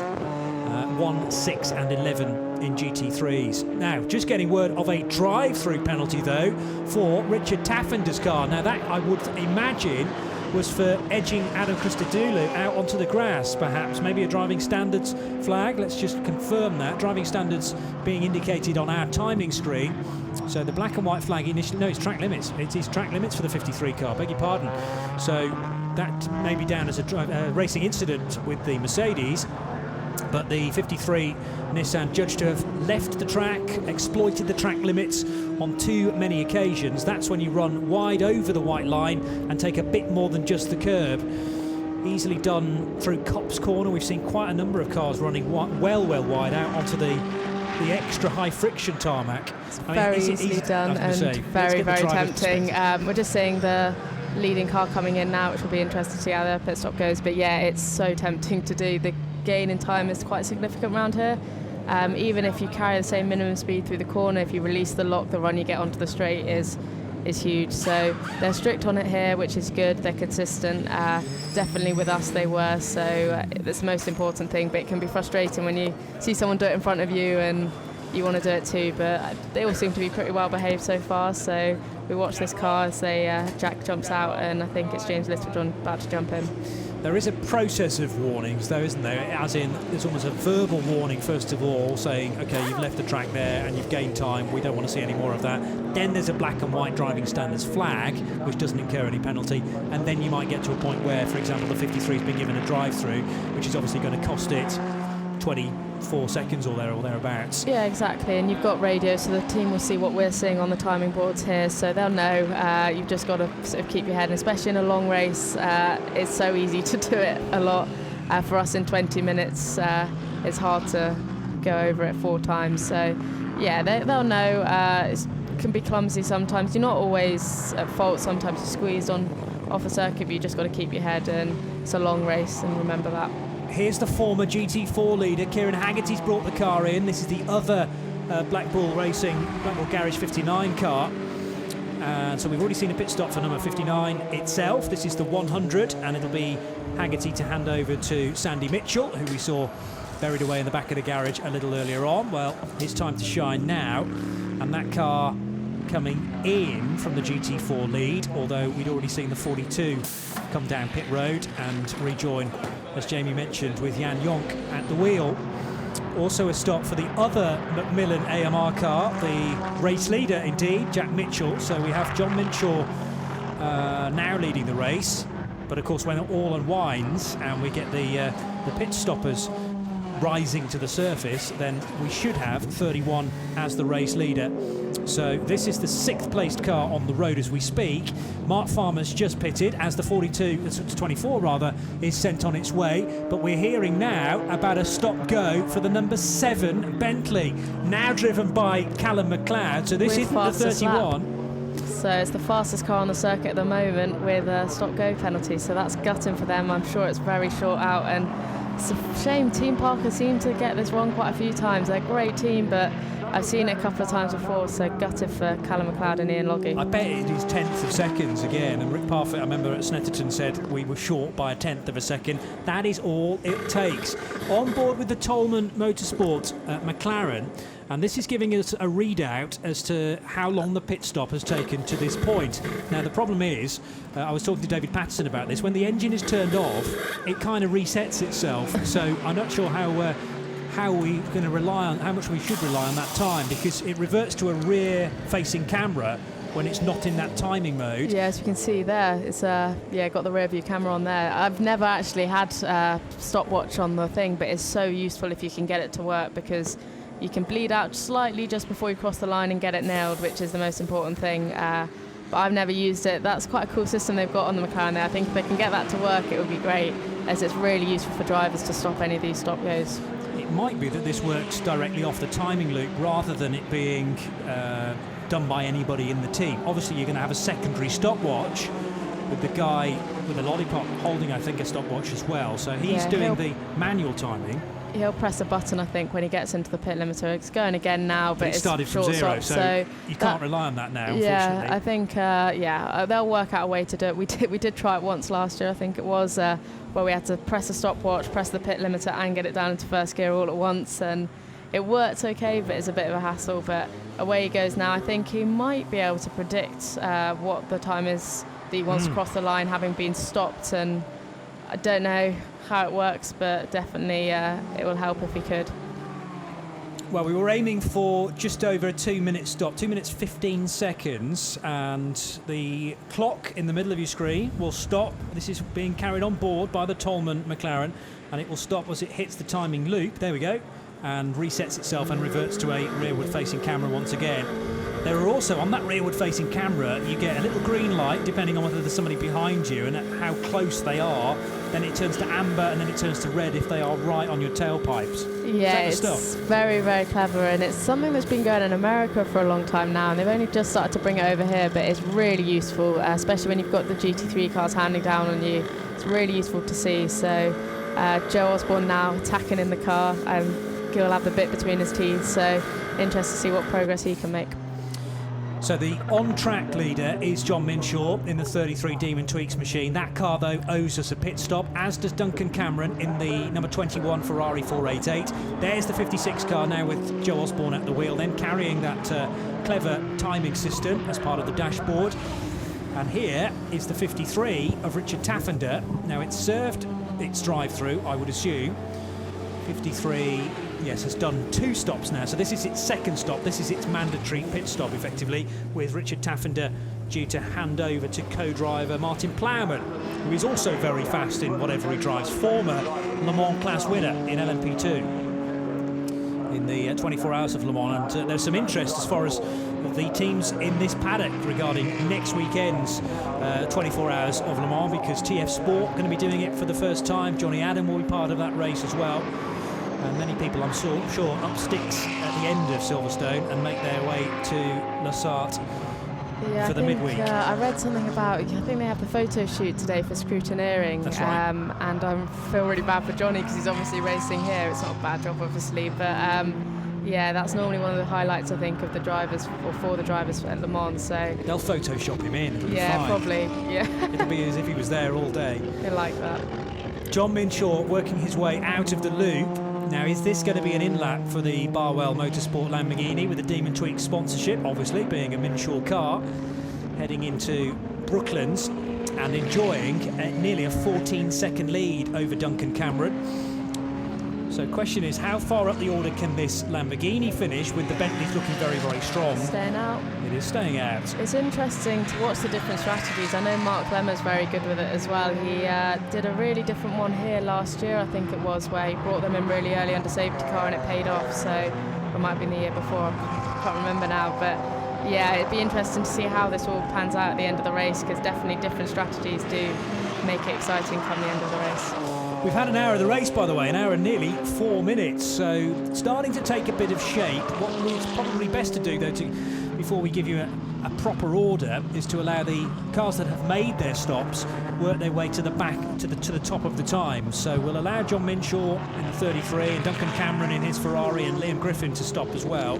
Art Barwell planning to stop both their Hurricanes on the same lap, I wonder, but that should leave Seb Morris out front from James Littlejohn, and the gap is going to be something like 28, maybe even 30 seconds when the stopped cars once again lead this race. Adam Christodoulou is in the mix. He's brought the Mercedes up to the top 3 potentially, with another AM stint to come from Martin Short in the number 88 AMG car.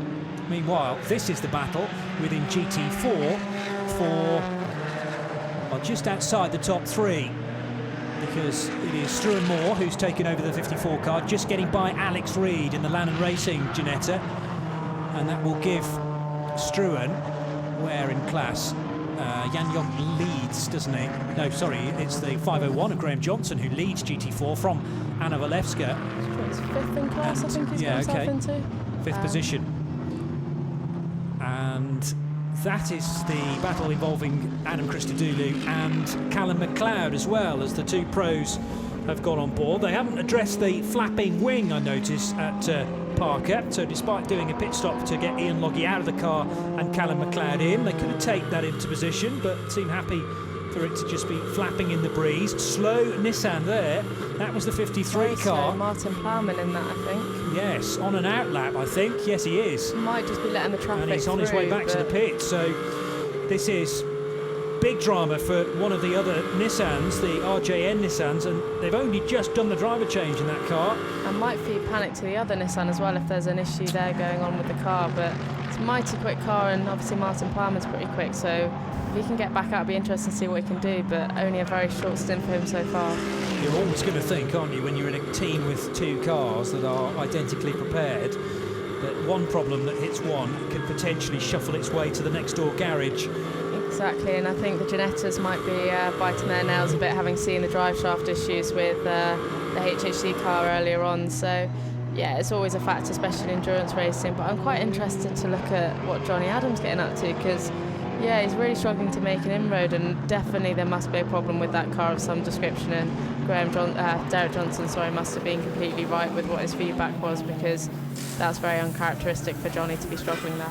Martin Plowman has limped his way back to the pits then, and that team have now got the car up onto the dolly jacks and it's being wheeled into the garage. The Ultratech Racing team, RJN, then set to work to try and find out what the issue is there, as Adam Christodoulou comes past the wing pits, turns right, barely lifting into that swift right-hander, and right behind Callum McLeod. And the pace of these 2 cars, very impressive, because there are Lamborghinis up the road still yet to stop. In fact, one of them does so now. That's the Liam Griffin car, to hand that car to Sam Tordoff, former BTCC star.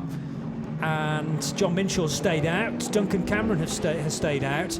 But the pace of the Mercedes and the pace of the Callum McLeod Bentley, very impressive compared to that of Liam Griffin. Of course, you're comparing pro lap times with AM lap times, but they're finding something like 3 seconds a lap in 7th and 8th positions. Definitely great pace for Adam Christodoulou. He's really struggling to get past, I think that's Joe Osborne in the McLaren. He's getting held up a little bit there and giving Ian Logie a little look. So yeah, Adam Christodoulou, very, very fast set of hands, as is Ian Logie, and they're splitting their way through the GT4 traffic now and probably catching up onto the back of, after the pit stops work out, onto the back of Morris maybe. That was a great shot, wasn't it, as they overtook GT4 cars, the Lamborghini going one side of a Ginetta, Mercedes one side, the Bentley going the other side as well.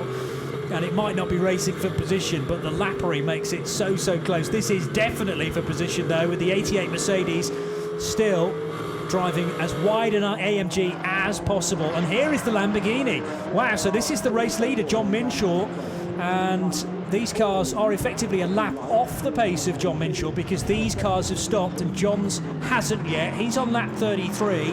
The Mercedes and the Bentley currently circulating on lap 32, but they're going to make mincemeat of John Minshaw to gain that lap back here.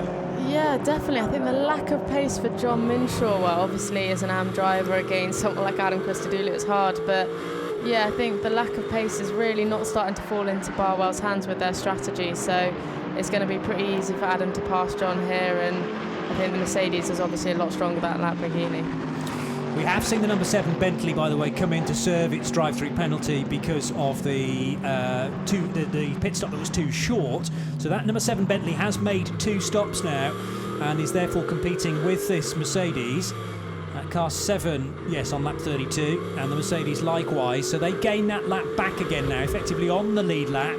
And John Minshaw surely isn't going to go too much further into the race. I think the fuel tanks will only do something like an hour and 20 minutes, car 33. So it is heading down the Wellington Straight now and into Brooklands Corner. But this is a fantastic battle to feast our eyes upon. The scrap for 6th and 7th positions as Sam Tordoff is now at the wheel of the number 6 Barwell Lamborghini. Let's see whether the 33 peels off this time. It does indeed. So this is one of the last stoppers that we need to come in and serve the first of its mandatory stops. I'm sure Duncan Cameron won't be very far away either in the number 21 Ferrari. And with an hour and 50 minutes to go, the tank won't be entirely dry. Cameron coming in there in the background in the Ferrari 488 as well to hand over to Matt Griffin as a fabulous sight these cars pace, make. Hasn't he? He's really hounding Christodoulou, who was the pace setter in qualifying in the pro session. So, yeah, McLeod has found some massive pace in this race, and we see Cameron in as well to pass over to Matt Griffin, and I'm looking forward to seeing that too. Yes, Matt Griffin on brand new Pirelli tyres in a Ferrari is always something to savour wherever it's happening in the world. He's at Silverstone this weekend, and another man who's going to have a busy week with Le Mans commitments. And Phil Keane is waiting at the side of the McLaren to get on board the car that John Minshaw has just clambered out. And this is a bit of a race now on the pit lane between 2 cars that were separated by just under 10 seconds. So this is the race leader, effectively, with the 2 cars ahead of it having stopped. This is Seb Morris, leading by 37 seconds over James Littlejohn in the number 24 car.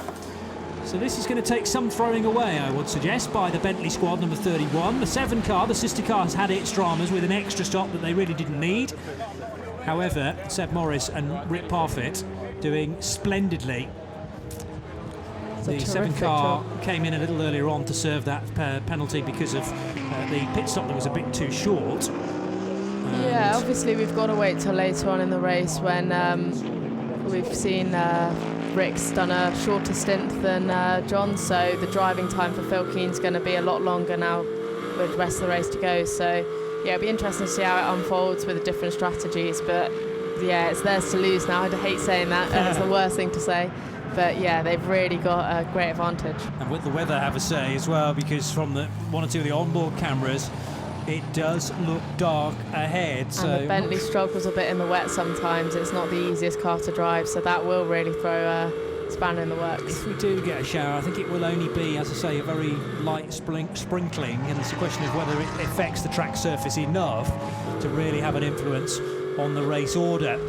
Nearly an hour and 45 minutes still to go, and Adam Christodoulou, try as he might, cannot shake Callum McLeod. Vastly experienced, both these drivers years ago in single-seaters, but have been plying their trade in GTs for a good number of years now. And Callum McLeod, a star man of the future within Bentley, I would say, perhaps within the VLN Championship, and also within Blancpain as well. But enjoying his British GT commitments this year. He's had an up and down season, but the Bentley, wherever it's been, has generally shown good speed. And this is by far the fastest that the Mercedes AMG has gone, certainly within the Team ABBA with Royal Centre Racing ranks, with the greatest respect to Richard Neary and to Martin Short, who I know well. They are an AM pairing, the only and pairing we've had this year. But they clearly know some useful people to give a call to, as far as Adam Christodoulou is concerned. Exactly, as you said, Adam Christodoulou is probably one of the fastest men in a Mercedes race car out there. He's got the Nordschleife nailed out when he does the VLN stuff, and he's a specialist out there. So I think Silverstone seems probably pretty tame to him, but he does Blancpain and he's very quick in the car. So a great person for them to call, and great coach as well. So that's really important for them going forwards. He's there to advise and get them going a bit quicker, so that's really important. And yeah, great to see Adam back in British GT. It certainly is.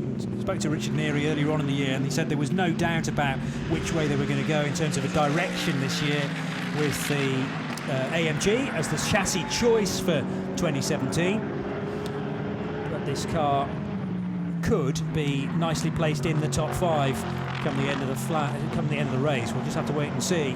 It is battling with a car that's already been penalised, the number 7. But they are up to now 3rd and 4th on the road. So this is the scrap behind James Littlejohn in 2nd, and behind Seb Morris, who leads the race by 36 seconds. Phil Keane now on board the number 33 Lamborghini Huracan, and Matt Griffin at the wheel of the number 21 Ferrari are back in the race. They are running 5th and 6th, ahead of John Barnes in the 7th placed Aston Martin, and in 8th position is Charlie Robertson at the wheel of the number 19 Ginetta G55. That's the GT3 spec Ginetta. Twisted car just working its way through there. That's the car that's new for this event. Abe Barwick and Bradley Ellis, former champion of the British GTs, 2007, if my memory goes back far enough.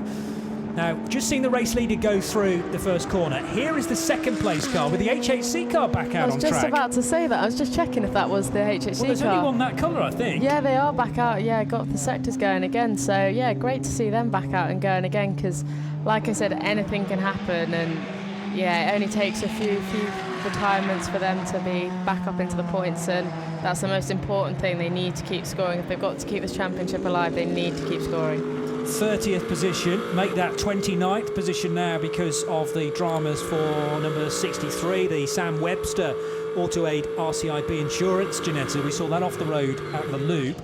And you're going to pick up places as other people fall by the wayside, I suppose. This is a long race, and you could argue they've already had their attritional issue. They've replaced the drive shaft on that car. It's taken them the best part of 50 minutes maybe, but the car is back in the race. There is 5th place. The Phil Keane driven Demon Tweaks, number 33 Lamborghini. Ferrari driven by Matt Griffin, 6th.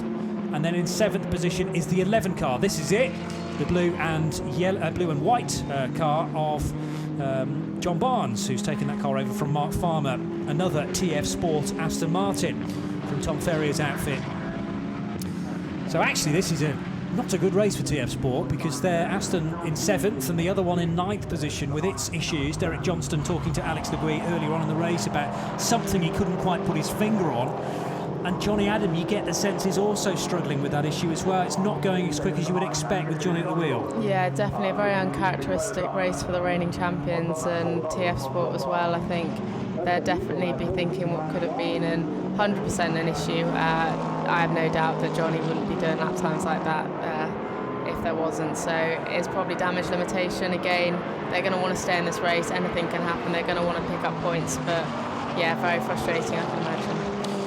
There's a warning for car 29, which is the Into Racing McLaren about track limits. That is just at the warning stage though so far. Is that Marcus Hogarth, or is it Matty Graham at the wheel there? It's Graham, Matty Graham. Yeah, I spoke to Marcus earlier. He's pretty happy. I think Matty wasn't in the car at Snetterton, so happy to have Matty back. He's pretty quick, handy in a race car, so good to see that. And he told me to mention something about beef jerky. Might be a sponsor of theirs, I'm not sure, but well, definitely, definitely eaten some beef jerky before. So yeah, I'll ask him why I was told to say that. I have no idea. Probably good for protein or something like that. But yeah, it's certainly working well for them, getting back on it now, and yeah, trying to fight their way back up. And it's the dreaded track limits at turn 1 again, so that's the exit of Copse, as you've said. It's so tempting because there is that much runoff there, and if you get a good run through Copse Corner, particularly if you're battling with somebody else, it's so easily done. That's the second warning for those guys, so we're not yet at the disciplinary stage, if you like, where it starts to affect your race. There is the 72 McLaren from Track Club, the Adam Ballan and Adam McLaren from Track Club, the Adam Ballan and Adam Mackay car. Mackay now at the wheel, having taken over from his teammates, and they could be dark horses for a good result in GT4 as well, because that car's currently second in the class, behind Jan Jonk in the number 42 Macmillan Aston Martin. Car that doesn't carry a great deal of sponsorship. I do like the paint scheme on that car, but it's one of those that goes about its business, you know, under the radar, if you like. But it's there, it's in second position. There's the class leader just ahead, and right behind is the car we've just been talking about, the Matty Graham driven Into Racing McLaren. Yeah, and it seems like so these are two Pro-Am cars, as opposed to the silver-silver pairings we see, say, with Sandy Mitchell and Kieran Haggerty, and the other Blackpool McLaren as well. So maybe the lack of weight, or the less weight that they have as a result of being a Pro-Am pairing, just allows them to get away here, because they seem to be really on it, and fighting for the podium positions is great to see. Matt Nicol-Jones not very far away to complete a 4-car lineup in GT4, and they're all now being lapped by Adam Christodoulou in the 88 Mercedes and Callum McLeod. And McLeod's lost out in the traffic here. Look at the gap that Christodoulou's bought himself. As a change in lead for the GT4s as well, with some contact. That was Adam Mackay going up the inside of Jan Jonk, and Jonk was sort of barged out of the way there. Yeah, Mackay, good, well, very opportunistic, great move actually. He used the GT3 traffic to help wedge a gap, and got his head down and got in there and got his elbows out as well. So great move. I think he caught Jan Jonk napping now, but now it's the battle of McLarens, and Matt Nicol-Jones is starting to buy into this too. Yeah, Matt Nicol-Jones up to third position then, with the 42 Aston Martin a little bit on the back foot. I think the move had already been made by Adam Mackay up the inside into Aintree corner, but he just helped him a bit further wide. So it's two McLarens from the Academy Motorsport Aston Martin. Bear in mind that car's come from the back of the grid, up to third position in class now. So Matt Nicol-Jones having a far better day than he had yesterday in Austria, when he was cleaned out by a KTM, he was described to me. I didn't see the incident, so we should stay slightly balanced about that. But he said he'd brake for a corner, turn 1, which is tight at Red Bull Ring, and the guy behind just didn't brake at all and creamed into him. And that was the end of the race. So he kind of wished he hadn't bothered with the Continental driving yesterday. I've come here for the full weekend. Looking good so far for Academy, but these pesky McLarens are in the way at this stage. They just work their way out of Chapel Corner, and the GT3 traffic is well clear now. You could tell, though, that Adam Christodoulou was used to slower speed cars with his VLN experience, with his Nordschleife racing, where a couple of weekends ago for this year's edition of the Nürburgring 24 Hours, they started 156 cars in that race. 34 of them were GT3s, and after about 3 laps, you're immediately into traffic for the rest of the 24 hours. So it's about being decisive, isn't it? Yeah, it's unbelievable, and I was very, very lucky. Aston Martin helped me get my permit out there at the end of last year, and I've never driven anywhere like the Nordschleife alone, and then you stick 100 odd cars out there, all of different speeds. You have someone in their clear cup and a GT3 car, and it's a different ball game. So from a learning point of view, it was fantastic for me, and I encourage any other young driver to go out there and do the same. And from an experience point of view, for someone like Adam Christodoulou, his knowledge of slower speeds cars and sort of getting past them at different points of the track is going to be huge, and we saw there he very quickly found his way up ahead of them. So experience paying off here, and now we've got a really cool battle between Aston Martin and McLaren, so maybe they can work together and try and find their way through in the Astons. But crucially, no Ginetta involved in this leading scrap for GT4. We know about the dramas for HHC, and of course there's been one switch with the Robinson and Johnson duo now going the way of McLaren. And these cars are steadily being caught by quicker GT3 machines, and also just looking in the background to see whether they're about to be caught by more GT4s. I don't think that's the case, but the 33, certainly with its recent driver change, Phil Keane now at the wheel of the Demon Tweaks car, is about to be in the need of lapping these cars, and ideally in one go. I don't think that's going to be possible, though, depending on where you catch them. No, Phil, very experienced also, will know how to pass these guys to the best, and he's already got past one. He'll probably get a bit caught up through Max Beckett's here. He's going to hope that Matt Griffin, behind him, not going to catch up too much, but he's got to get through the same gaggle as well. And I think if one of these GT4 drivers can use the opportunity like Mackay did, then could be another move going on. And here comes Matt Griffin, also well used to traffic, although he's also used to racing in things like the World Endurance Championship, where really he's the prey, if you like, in the Lappery and being overtaken by much quicker prototype cars in LMP1 and LMP2. But he's also used to diving by GT4s with a significant amount of British GT Championship experience. And held up a bit now, unfortunately, but he's definitely got some pace on Phil Keane. So, here's a move for the lead, and that's Matty Graham, back down the inside of Mackay. Great move. Yeah, long way back. Typical stuff into club corner, wasn't it? And here comes Matt Nicol-Jones, ever the opportunist. That's twice he's done that now. Allow somebody in front of you to overtake, create the gap, and you just follow them through. Exactly, great move there. Very opportunistic by Matty Graham. He's used the opportunity created by the GT3 car, got his elbows out, and that's fantastic to see. And Mackay, he's going to have to grit his teeth and get back up there again, but this is a great battle. So it is we've also got a couple of invitation cars involved a bit further up the road as well, including the number 99 Lotus Evora from Stratton Motorsport. But the GT4 fight for straight GT4 cars, thoroughly entertaining to this point. Matt Nicol-Jones tucked in behind then Matty Graham in the number 29 Into Racing McLaren, and Graham almost threatening to stretch his legs a little bit here on the Aston Martin of Nicol-Jones. It's from a long way back, comes out of Mackay, and there was more contact there. Matt Nicol-Jones tried to turn across him.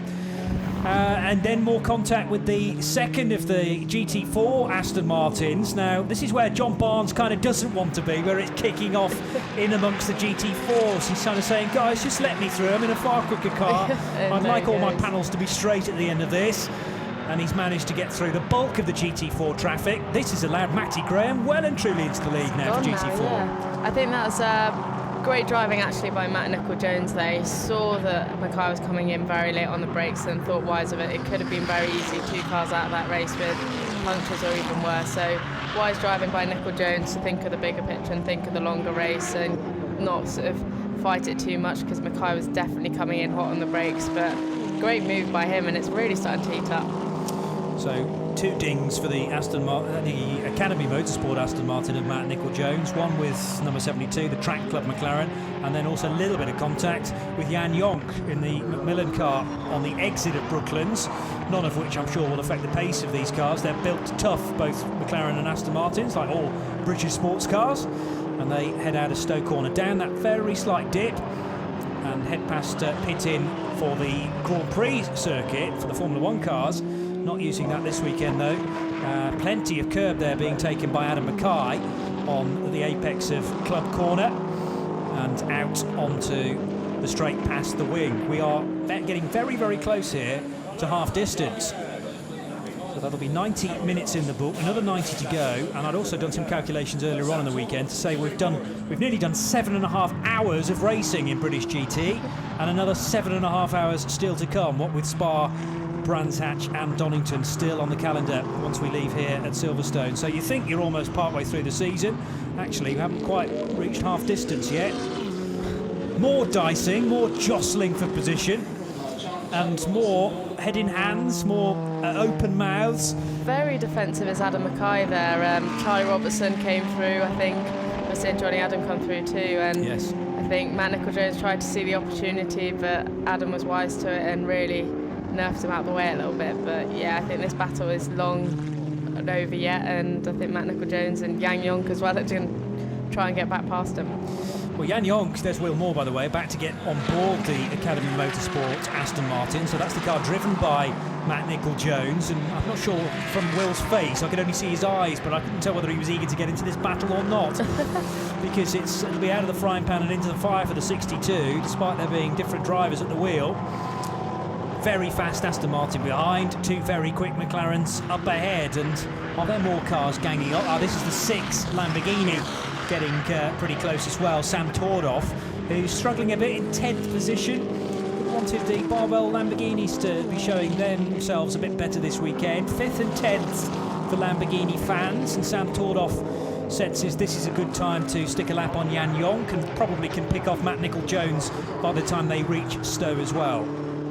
Yes, has done that neatly and under braking. Yeah, definitely the Lamborghini, hasn't got the pace we've seen before. Both Tordoff and Phil Keane, very quick drivers. aren't really keeping with the pace of the likes of Morris and Christodoulou. So yeah, they're struggling a little bit, but I think they'll try and go for damage limitation and get the best they can out of this race. And we're seeing this battle start to heat up. These are two of the best drivers, in my opinion, in the grid so far. So Matt Griffin and Phil Keane both at it. I'm really looking forward to watching how this unfolds. Yes, so they are currently 5th and 6th on the road, and they're behind two other very quick drivers, Adam Christodoulou and Callum McLeod, although the gap between Christodoulou and McLeod now is up to about 2 seconds. Christodoulou lapping way quicker than the cars ahead of him on the road. He's eating something like 3 seconds at times out of James Littlejohn's lead in second position. But he's got 28 seconds to try and find as Christodoulou during this stint. And bear in mind, we're probably not very far away from Adam handing the car back over to Martin Short, well, to Martin Short for the first time after Richard Neary did the opening stint. Yeah, it'd be interesting also, I think, when the pit stop penalties start to play out. The successed pit stop penalty that you get as a result of doing well, so to speak, at the round before will also play into account. So I think it's 22nd for the winning car, which was car number 1. I don't think that's going to help them any much. It's set to actually penalise cars that are already doing not brilliantly. As the race leader comes down pit road, this has got to be a scheduled stop. This will be mandatory pit stop number 2, as Seb Morris will get out of the car. They will fuel it. They will then put new tyres on it, I would think. And Rick Parfitt Jr., who is there just ahead in front of our camera, raring to go. But the fuel goes in first. That is done in splendid isolation. And then the team will set to work to strap the new driver in. Seemingly, Seb Morris and Rick Parfitt Jr. can do no wrong in this race so far. They've more or less stopped on the nose at half distance. Yeah, perfect opening stint for both Rick Parfitt and Seb Morris. Great stint there for Seb Morris, really edged out that gap, and from now it's just going to be about consolidating that lead. They've got everything in their hands, everything's going well. They need to make sure this pit stop isn't short. They need to make sure that everything goes right with the tyre changes and the fuel and the driver change as well. So yeah, everything's just got to be about perfection, and Rick and Seb know what they need to do, and in their heads just get going, and hopefully they can maintain this 41-second lead they have.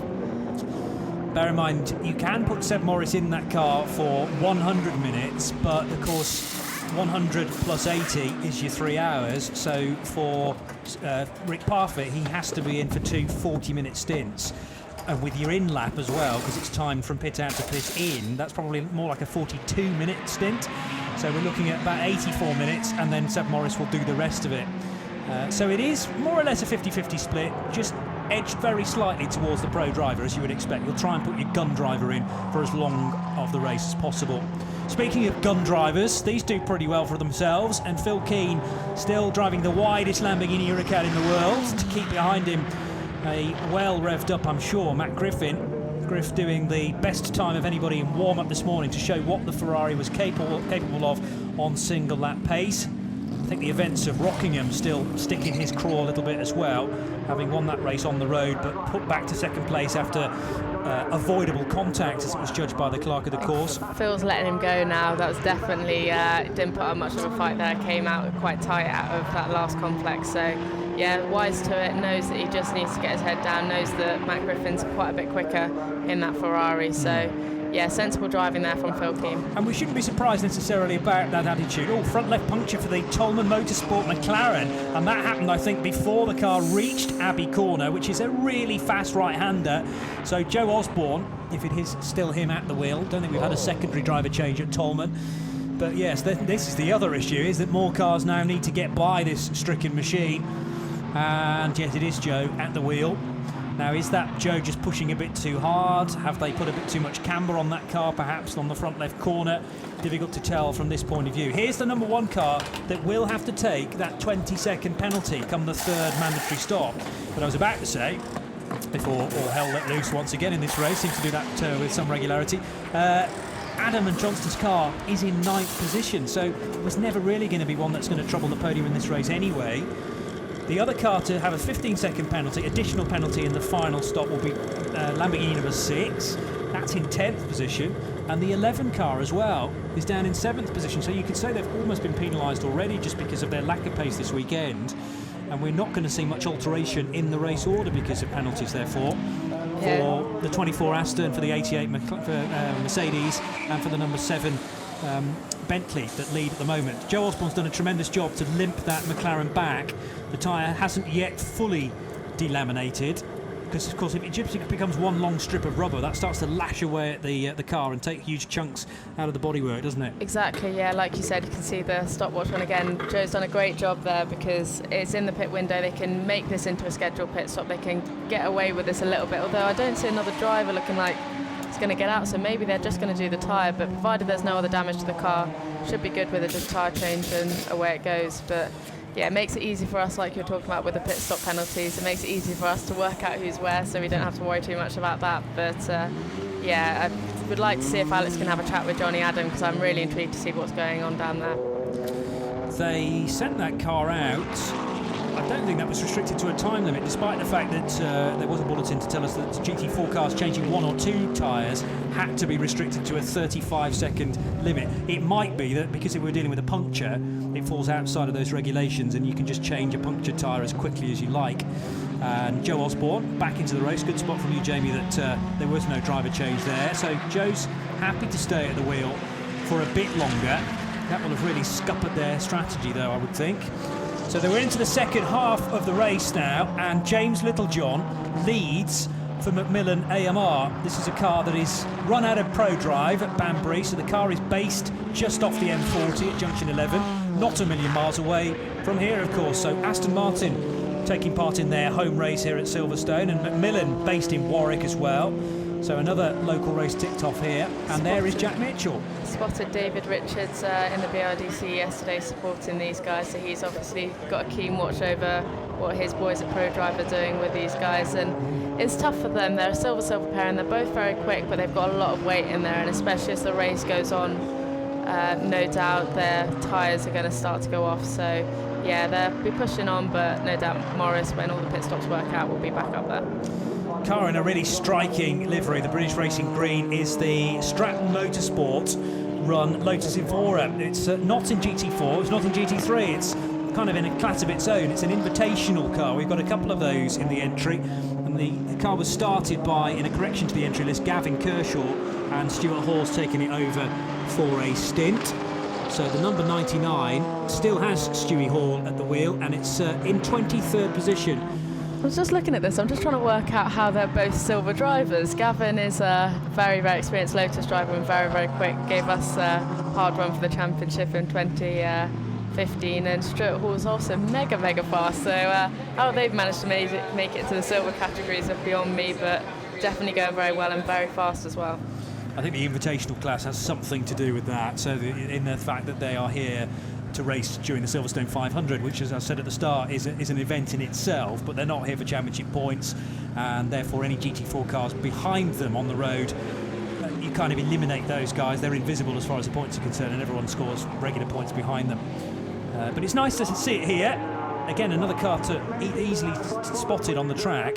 The Toyota GT86, you could argue, is less so from GPRM, but James Fletcher and Stefan Hodgetts did this race last year in the GPRM 86, and the all-white car once again on the 3.6 mile circuit at Silverstone. Not here again for championship points, but good to get another manufacturer into the mix. Exactly, and still running as well. This car that GPRM have under their banner has been going for the last few years, but they've really struggled with reliability. Yes. I remember there have been issues in the past that I've spoken to the guys down at GPRM. This is a good indication of the giant rear wing that these GT3 cars utilise. How much it flexes and moves. That's the struts moving, isn't it, really? And it's presumably designed to do that. Or are we concerned about that, Jamie? Yeah, it does need a certain amount of flex in it, of course, but that's definitely moving around more than I've noticed in other rear wings before. So, yeah, it doesn't look to be hindering their progress. They seem to be pretty quick as it is. So, yeah, I think there's a lot of force that goes through laterally in this car around this circuit, and Seb's definitely going to be wringing the neck out of it. So that's probably what it is. But, yeah, definitely moving around a lot more than I've seen in other cars. Yep, Seb, a tremendous stint from him, but the car's been handed back to Rick now, who is no slouch either, seemingly. previous experience of winning the GT4 element of British GT a couple of years ago. That was about 2013 or 14, I seem to remember. And they made the step up the following year into GT3. And he's always been somebody to be reckoned with, as the 54 car now has an issue with a puncture, lapped by the sister car at RJN. So car 54 being the Nissan 370Z, which was well placed in the early stages of the leading in its GT4 class. race. That's leading in the Pro-Am class. That's Stuart Middleton with a puncture. That's gutting to see, because that was going so well, and I can't really tell, but that might have been as a result of contact. I can't quite work out if there's any bodywork damage on there, but unfortunately, so many punctures already in this race. I'm not too sure what it is. It's not a hard or abrasive circuit on tyres, so really surprising to see. But that front left, it isn't looking healthy. And on board here with Stuart, and he's feeling it through the wheel. He's going to have to nurse it back to the pits. He's experienced, he knows how to do it, but yeah, very unfortunate. Very high vibration coming through the steering wheel, and almost struggling to hang on to it with both hands, so just deciding to use the right hand for a bit, maybe give that a rest in a second, then use the left hand just to steer that through Luffield. He's nearly home, thankfully, and having to just get off the racing line there, choosing his moment to go from driver's left to driver's right, while there was nobody behind him. Tim Eakin is waiting on the pit lane apron, ready to take that car over then from Struan Moore for Tim's first action in the race. It was Kelvin Fletcher, remember, that started this car. Kelvin managed to get it back to... Oh, blimey, the cars are heading past you so fast, even into Luffield. Yeah, he's going to have to come across the circuit now to get into the pit lane. Fortunately, nothing behind, so he's all good. But yeah, Tim Eakin's ready to go in. That's going to be unscheduled. I think they would have planned on doing a longer stint for Struan, but they'll have to put Struan in later. But that's really unfortunate. They were running really well, obviously first in their class in Pro-Am and looking very, very feisty. So yeah, gutted to see that. And not very far away from some GT4 silver cars, silver graded driver combinations as well. By the way, it's Matt Nicol-Jones now who leads the class from the back of the field. How many pit stops has Matt done so far? Well, the car's done one stop, and there are cars behind that have already done two. But really, the cars that might trouble Matt Nicol-Jones and Will Moore haven't yet stopped either. So that is a fair reflection of what GT4 looks like at this stage, with an hour and 20 minutes to go. I think Matt's done a terrific job there. I think he's, not too sure where the McLarens he was fighting with are when the pit stops try and work out, as we see feisty Stuart Moore come in and hit the board, but the mechanic jump out the way, but out he gets, and Tim Eakin's getting in. So unlike with Joe where he had the puncture, they're doing a proper pit stop and making the most of this time in the pit lane. Yes, because if you could have a well-timed puncture, I suppose this might be it, because it was within the window where they could afford to stop Struan Moore. He can still go back in again to finish the race off, but they need to get your 40 minutes for Tim Eakin done and dusted. And that's what's about to happen now. So this will be time from pit out to pit in, effectively for Tim Eakin's stint.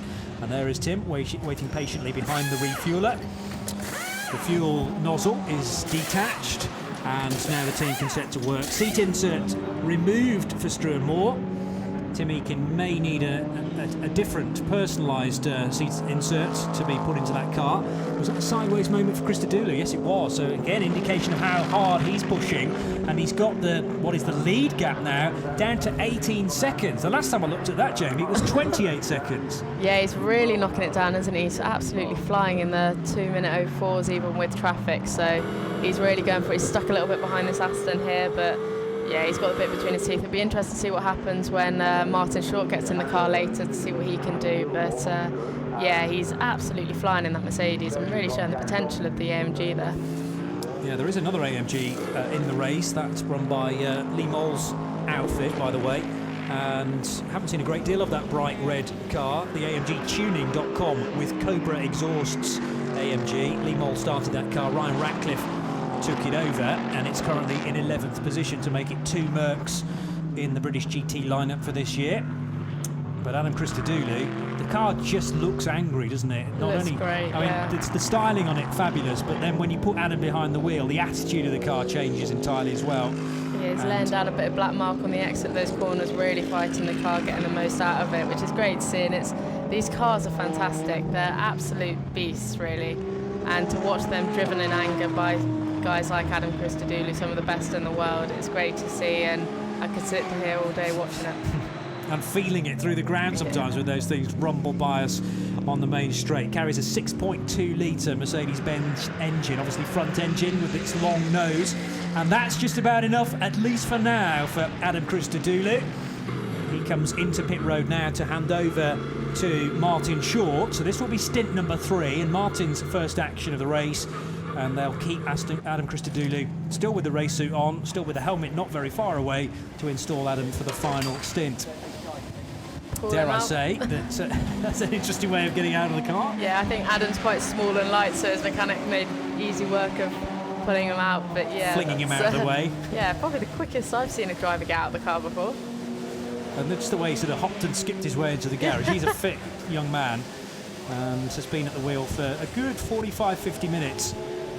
Meanwhile, this is a crucial pit stop for the GT4 element of the race, because that car's come in from the race lead. Admittedly, as you say, that the two McLarens that were battling within GT4 have slipped quite a way down. I mean, that's the thing about such a long pit stop, 170 seconds. It actually puts you near enough a full lap down, and it, as far as the timing screen would have you know, takes those cars out of the equation, but then everyone comes back into it once the Aston stops, and in fact both Astons stop, the other one from Macmillan as well. So we'll give you a true reflection of GT4 in a moment or two's time. The 42 car has stayed out, so Jan Jonk now becomes the new class leader. There's the number 19 GT3 spec Ginetta, battling away with Sam Tordoff in the number 6. And is that for position? Yes, it is. Yes. 7th and 8th, Charlie Robertson. Charlie Robertson. That Ginetta really doesn't have the pace of the guys like the Lamborghini, so Charlie, in my opinion, one of the best young drivers out there, and got a factory roller Ginetta's really making this work for him, so keeping Sam Tordoff behind, which is a very incredible thing to do. Yeah, out of Stowe Corner and down towards Club Corner they go, but this is not the first battling that they've been doing on this lap. They have been at it for several last circuits around the Silverstone circuit, so they've been side by side. This was coming out of Lovefield Corner and was a bit of contact. Well, there's certainly some dust being kicked up and a bit of paint exchanging with Sam Tordoff on the outside bend. I thought Sam might be able to make that work down into Copse Corner, but Charlie Robertson probably ran a bit deeper into that tight right-hander to kick the lap off and was able to prevent Sam Tordoff from making the move stick. Deep there now, and Sam's looking at the move on the outside, but yeah, Charlie's wise too. He's going to stop it on the inside. And good acceleration though from the Lamborghini. It seems to go through the gears, doesn't it? Far quicker than the Ginetta, and surely this is Sam Tordoff's opportunity. He can help balk the Ginetta behind the traffic as well, the rejoining Academy Motorsport car. But Charlie Robertson, coming back. He ain't given up on this, has he? No, Charlie's a racer, and I think they've struggled in that car a little bit over the past few rounds, so definitely he's going to seize this opportunity. It's a bit of fun and enjoy himself whilst he can, and I think he's not got the legs, he's not got the pace on that Lamborghini ahead, but he's going to give it his best shot and enjoy it. Yeah, I know a tough spell of the season for Nathan Freak, who is in charge of Century Motorsport, because he had deals signed up with Harry Gottsacker and Chase Owen, the two Americans. They've decided to apply their trade elsewhere, away from British GT, so I know that's left now Nathan Freak trying to look for additional drivers at Century Motorsport. Still going with Charlie Robertson though in the number 19 Ginetta with Alexander Sherpen, and I believe they're signed up for the rest of the year, so that's good news as Nathan tries to seek out other ways of filling his seats. Out of Chapel Curve goes this fight then for 6th and 7th positions as Sam Tordoff establishes himself in the top 6, just getting by the Track Club McLaren of the two Adams, Ballon and Mackay. And in car 72 we've had an additional driver change, so Adam Ballon back in again now, and Jan Jonk continues to lead the class but owes us a pit stop. He is ahead of the Invitational Toyota GT86, but the next GT4 car proper is Sandy Mitchell in the number 100 car. That car's yet to make a second stop though. We have Mike Robinson in the new for 2017 McLaren, the 501 car becoming a McLaren from the Ginetta that it was earlier on in the year. And then there are in fact two Blackpool Garage 59 McLarens in the top 4, 159 running 2nd and 4th in GT4, as Sam Tordoff again laying a load of rubber down onto the ground out of the loop.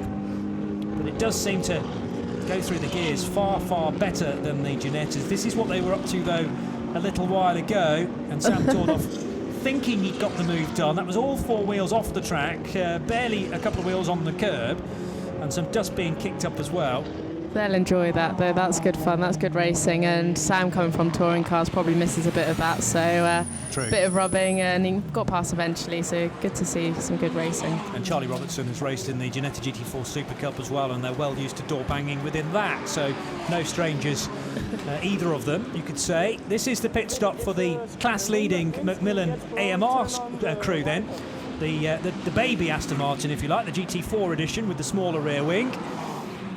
So already out of the car is Jan Jonk, and to get back at the wheel, William Phillips to do stint 3. Jan giving Will a couple of bits of feedback on the car. You've got a few seconds to sort of tell them as much as you can before they get out for their stint, but it'd be interesting to hear what Jan said. Obviously a pretty quick car, but if there are any feedback issues or anything with the setup that Will needs to be aware of, Jan would have been telling him just then. And would you also update your driver as to how the tyres have worn through the stint as well? I mean, it's a reasonably warm day today, but as you say, this is not an overly abrasive circuit, and it's not terrifically hot, as we're about to see an overtake here with Matt Griffin get by the Mercedes. Short, isn't it? So Martin Short, yes, at the wheel of the ABBA by Roll Centre Racing Mercedes, and that is not a move of position then, because Griff is on lap 51 and third on the road, so that's just a bit of lappery to get by the rejoining Mercedes AMG, now with Martin Short at the wheel. Griffin's starting to struggle with those tyres though by the looks of things, just went a little bit wide in Luffield, really fighting the car, and yeah, he's away and gone now. I think he's very, very quick, and Martin will struggle to hang on to the back of him, but yeah, like you were talking about with the tyres and the GT4 car, they would have done a tyre change then, but what I always used to do was try and say as much as I could in the pit stop, but then get on the radio, and my teammate at the time was Ross Gunn. I used to just say, this is what the car's doing, this is what you need to be aware of, and he'll do the same back with me. And those little bits of words of advice sometimes help, sometimes mean nothing, but it's just good to keep the driver informed. I'm the kind of person that likes a lot of information, so yeah, whether it's your engineer or your co-driver, it's good to keep a line of communication. They do say that no two sets of tyres are the same, and you know, you might have a set of Pirellis that wears in one way on one stint, and then you get in with a brand new set and it goes totally the other direction, so it might be information that's not that useful. Exactly, yeah, it's different every stint, weather conditions change, it gets cool or warm or whatever the situation. Every driver's so different as well, so yeah, it's not always useful information, but it's good to be aware of it. Yes. Some drivers like to just get their heads down and get cracking, but others like a bit more info. Here is the AMGtuning.com Mercedes that I was talking about. We've not seen a great deal of it in the race, but Lee Moll has just brought it in. I think that's right, or is Lee Moll just taking... No, it should be Lee Moll taking the car over, because he started it, handed it to Ryan Ratcliffe for a stint. Now it should be Lee Moll back in again, although the car has done 3 stops, interestingly. I don't remember seeing that car flashed up as one that needed to come in for a drive-through, so they may be much further on in their cycling of drivers, in fact. They might already have. That might be their 3rd mandatory stop being done now. Yeah, it looks like it is. Definitely, unless it's an unscheduled, or they had an unscheduled stop earlier on in the race, that's definitely their last and final stop from what we can see. So maybe a slightly different strategy, try and make amends for maybe not such a great qualifying for them. Lee Moll, when he gets it on it, he's pretty quick, and so is Ryan Ratcliffe, a former champion. So yeah, I'm sure they'll be trying something maybe a bit different to try and get further up the order. Well, certainly the car with a full tank will be able to do 1 hour and 8 minutes, and Ryan, if they've kept enough drive time back, will be fine to the flag as well. So let's see whether Ryan Ratcliffe can rise up the order in the remaining 1 hour and 8 minutes. This is car number 19 being served by Nathan Freak's Century Motorsport, and Charlie Robertson will clamber out and Alexander Sherpen will get on board. Also, the second-placed Bentley, driven by Callum McLeod, comes down pit road at the end of lap 52. It's a really great stint by Callum McLeod, by the way. Just looking at his times and where he's ended up, it's not seen a lot of him actually, but he's done a really, really good job, and very neat and tidy. So let's see what his teammate can get up to in this next stint. But yeah, very, very good job by Callum McLeod. Great cluster of GT4 cars again. We've become used to that through the last nearly 2 hours, and that's the Tolman car being overtaken by the Macmillan AMR machine, which is fresh from a pit stop. This might be an outlap, in fact, for the pilot of car 42. And now GT4 will start to take some semblance of order once more, with the McLarens inserted back into the mix. But this looks like it's a race for position, because that's the 29 car, isn't it, the Intu Racing machine, behind number 42. So they look like they've played their pit stops brilliantly well. Yeah, I don't know why a lot of these guys turn up for qualifying, because by the looks of things, you don't need to qualify at the front to be up there, because the Graham Johnson and Mike Robinson, McLaren, I was about to say Janetta, McLaren is now absolutely flying from the back of the grid, as is the Wilmore and Man Nicol Jones, Aston, sorry. But yeah, we're seeing a bit of dice in here between the three McLarens now. Joe Osborne leading the group after that premature stop for the puncture. But yeah, looking forward to seeing how this unfolds. Just wondering whether the front splitter on that Dayglow orange McLaren is quite straight. It might have hit the curbs a few times earlier on in the race, and seems to be drooping on one side, but I don't think it's affecting the downforce of the car, because it's still being carried on the front of that machine. And the front splitter, all important. Also how the air is diffused underneath the car and out the back of it, crucial as well. Less so on the GT4s. It is a good move from 501. This is Robinson or Johnson, did we put at the wheel of that? Robinson, Mike Robinson then leading, or going for the lead within GT4. Where is Sandy Mitchell? He's quite a bit further up the road, so this is the scrap for second position. And we've got some cars on lap 48 here, and other cars, like the class leader, on lap 49, but they do owe us a stop. So Robinson is one of those cars who's actually a lap ahead of those machines he's just overtaken, but in a moment or two he will have to come in and hand the car back to Graham Johnson. So that's again giving us a slightly misdirecting us, I suppose, as far as the proper order of these cars is concerned. It's interesting, though, isn't it, how they find each other, whether they be a lap apart or not. Yeah, exactly. Any battle they can have, they're going to be in it, aren't they? And that's what the great thing is about GT4 racing, is you can really see this wheel-to-wheel action across all manufacturers. And yeah, it's great to see Mike Robinson getting a bit of a better handle of the car from qualifying. They struggled, obviously, reigning champion, back to where he probably should be. And being overtaken by our race leader, James Littlejohn, in the 24 car. This car hasn't yet stopped for its second mandatory stop. And the car then works its way over the start and finish line, showing no signs of needing to come in just yet. And the fact that these are two silver drivers, you're slightly less restricted on time, I suppose. You can cut the cake 50-50 and put Jack Mitchell in for 90 minutes, put James Littlejohn in for 90 minutes, and Jack did stay out for quite a long period of time. Car still has to do 3 mandatory stops though, remember, and this car's only done 1 so far, but is out front by 21 seconds from Matt Griffin in car 21. Phil Keane is third in the number 33 Demon Tweaks Lamborghini Huracan, and in 4th position is the number 6 Lamborghini of Sam Tordoff. Yeah, I've just been informed that the number 7 Bentley had a short pit stop, so had a stop-go penalty. So it makes the job that Callum McLeod did even better. It's an incredible job that they're still sort of fighting on the lead battle with 3 pit stops out there. So yeah, great to see them up there, and it shows the pace of the Bentley this weekend.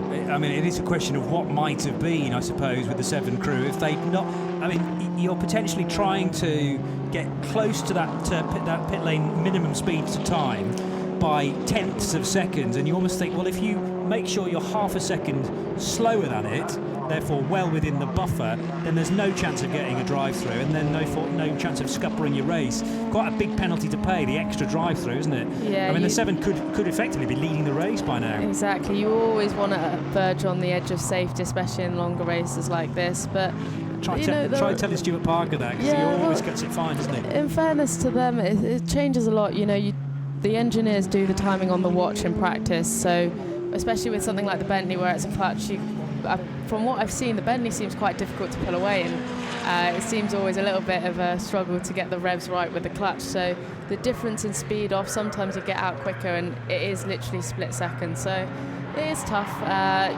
It is something that they'll probably look at and be thinking what could have been, and be a bit frustrated. But having done 3 stops, they're still not far away. They're still in contention.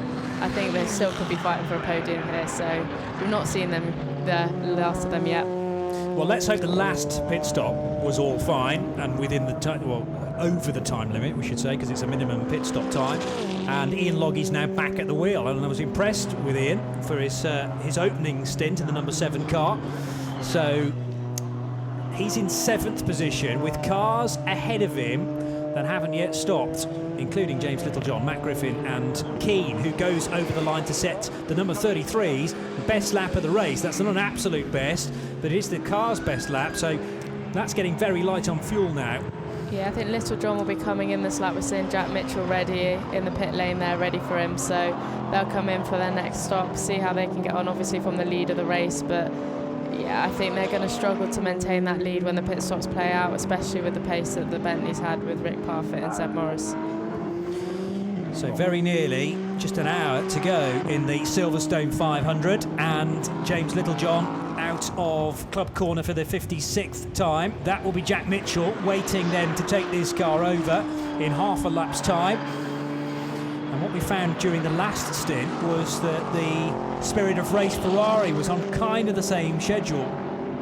Jack Mitchell was one of the last cars to pit, and so too was the Ferrari. So I wonder whether these two cars, 24 and 21, are going to come in on the same lap at the end of lap 56. The fuelers are ready, and the Aston Martin, I think one of those cars where the fuel line has to go, fuel line in one side, and then where the fuel escapes, or the air escapes rather, on the other. So plug those two in, then the fuel is pumped in. It does seem to take a long time for all that to happen, and then finally the tyres can be changed and the driver changed as well. But this car, despite it carrying 50 extra kilos, because it is a silver-silver driver combination, does seem to be holding it back. That's purely to equalise the field with the Pro and the Am drivers, like for instance Matt Griffin and Duncan Cameron, Phil Keane and John Minshaw. And this is the point to be patient when you set the car on the pit lane speed limiter. The 63's made it back to the pit. Sadly, Sam Webster and Matt Chapman's car, I believe, is still out, or has it rejoined in some form? Yeah, I think it's rejoined. But Chapman's way on down. the driver. Yeah, not a great race obviously for them at all. Down at the back with Stuart Middleton, but they can use it a test session, use it at track time. If they want to play around with anything on the car, any setups, they can use it for that. So yeah, it's not the end of the world. Anything can happen. I've said that enough times in this race, but we're now into the final hour. It's looking like a bit of a dead race for them. So really sad to see 2 Ginettas down at the back, especially 2 very quick ones. But yeah, it's the way these things go sometimes. Far from a dead race for this car though, number 31, because it may be timed as in 5th position at the moment with Rick Parfitt at the wheel, but bear in mind it is ahead on the pit stops, owes us just 1 more, and it doesn't have to serve any extra time as part of the success time penalty that 3 cars do in GT3 and 3 cars do in GT4. That might have a bit more to say actually for the GT4 order of things, because the 100 car that is well placed in GT4 right now, it's done 2 stops, but it'll have to soak up an extra 20 seconds in the final mandatory stop, will Sandy Mitchell and Kieran Haggerty's car. So certainly have a say about the order there. Yeah, I hadn't thought about that actually. They're in the pits now doing their driver change. Kieran Haggerty jumping straight back in now. They've got a lot of experience, this pairing. They were together last year, so they definitely know how to work these longer races. We saw Kieran having a bit of a tough time in the first stint, and I think they've known how to play the long game and they've worked this out pretty well. So hopefully the 20 seconds doesn't hurt them too much.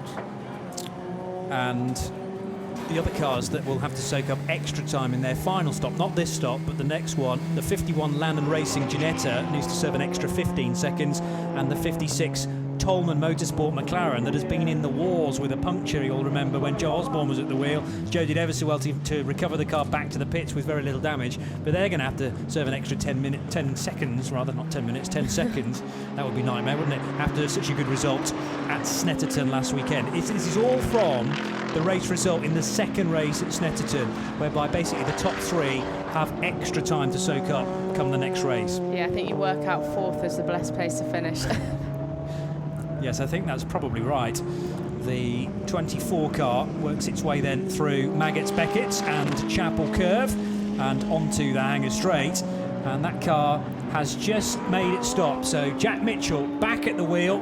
Matt Griffin didn't stop, so enjoying time out front here in a bit of clean air, and leading by 11 seconds from Phil Keen's Lamborghini Huracan. Yeah, Rick's got the bit between his teeth now. He's flashing his lights, trying to get back past Mark Farmer. Mark's going a bit deep there. I think Rick's got to buy his time a little bit now. He's going to look at doing a move later on in this lap. I think he's got to be a bit patient. He's not going to get past in the high-speed sector one, so yeah, he's going to tuck up behind him now as we go on board for a lap around Silverstone. So down one gear into first corner at Copse. He's got a lot more speed there as the Aston looks like he's struggling to keep the car in, keep the nose in without running a bit wide.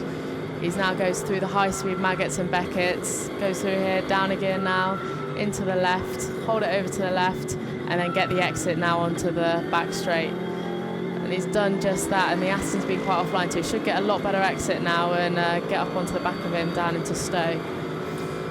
63 car definitely back out in the race, because that's the car they were lapping, the RCIB insurance car, and here comes the Bentley from a long way back then to put a lap on. Oh, there's contact for the race leader. This is nightmare stuff for the Bentley. It's going swimmingly well for the number 31 car, but Rick Parfitt Jr. thought he had room there. Now the next issue is, does the car start making noises? Has that bent metal onto tyre? And is this drama that Bentley really did not need? I mean, talk about an ideal race, and it's all gone very wrong in the space of one corner. That is all it takes, Jamie Chadwick. Yeah, exactly. I think he doesn't seem to have a puncher, so the Bentley's pretty robust, so I think he's definitely got away with that. But yeah, that's so frustrating to see, because he had such a big lead, he didn't need to go for that move. But in fairness to Rick, I'll have to have a look at it again. I think the move was on. I don't think Farmer really saw him on the outside, on the inside, going down for the move there and turned in.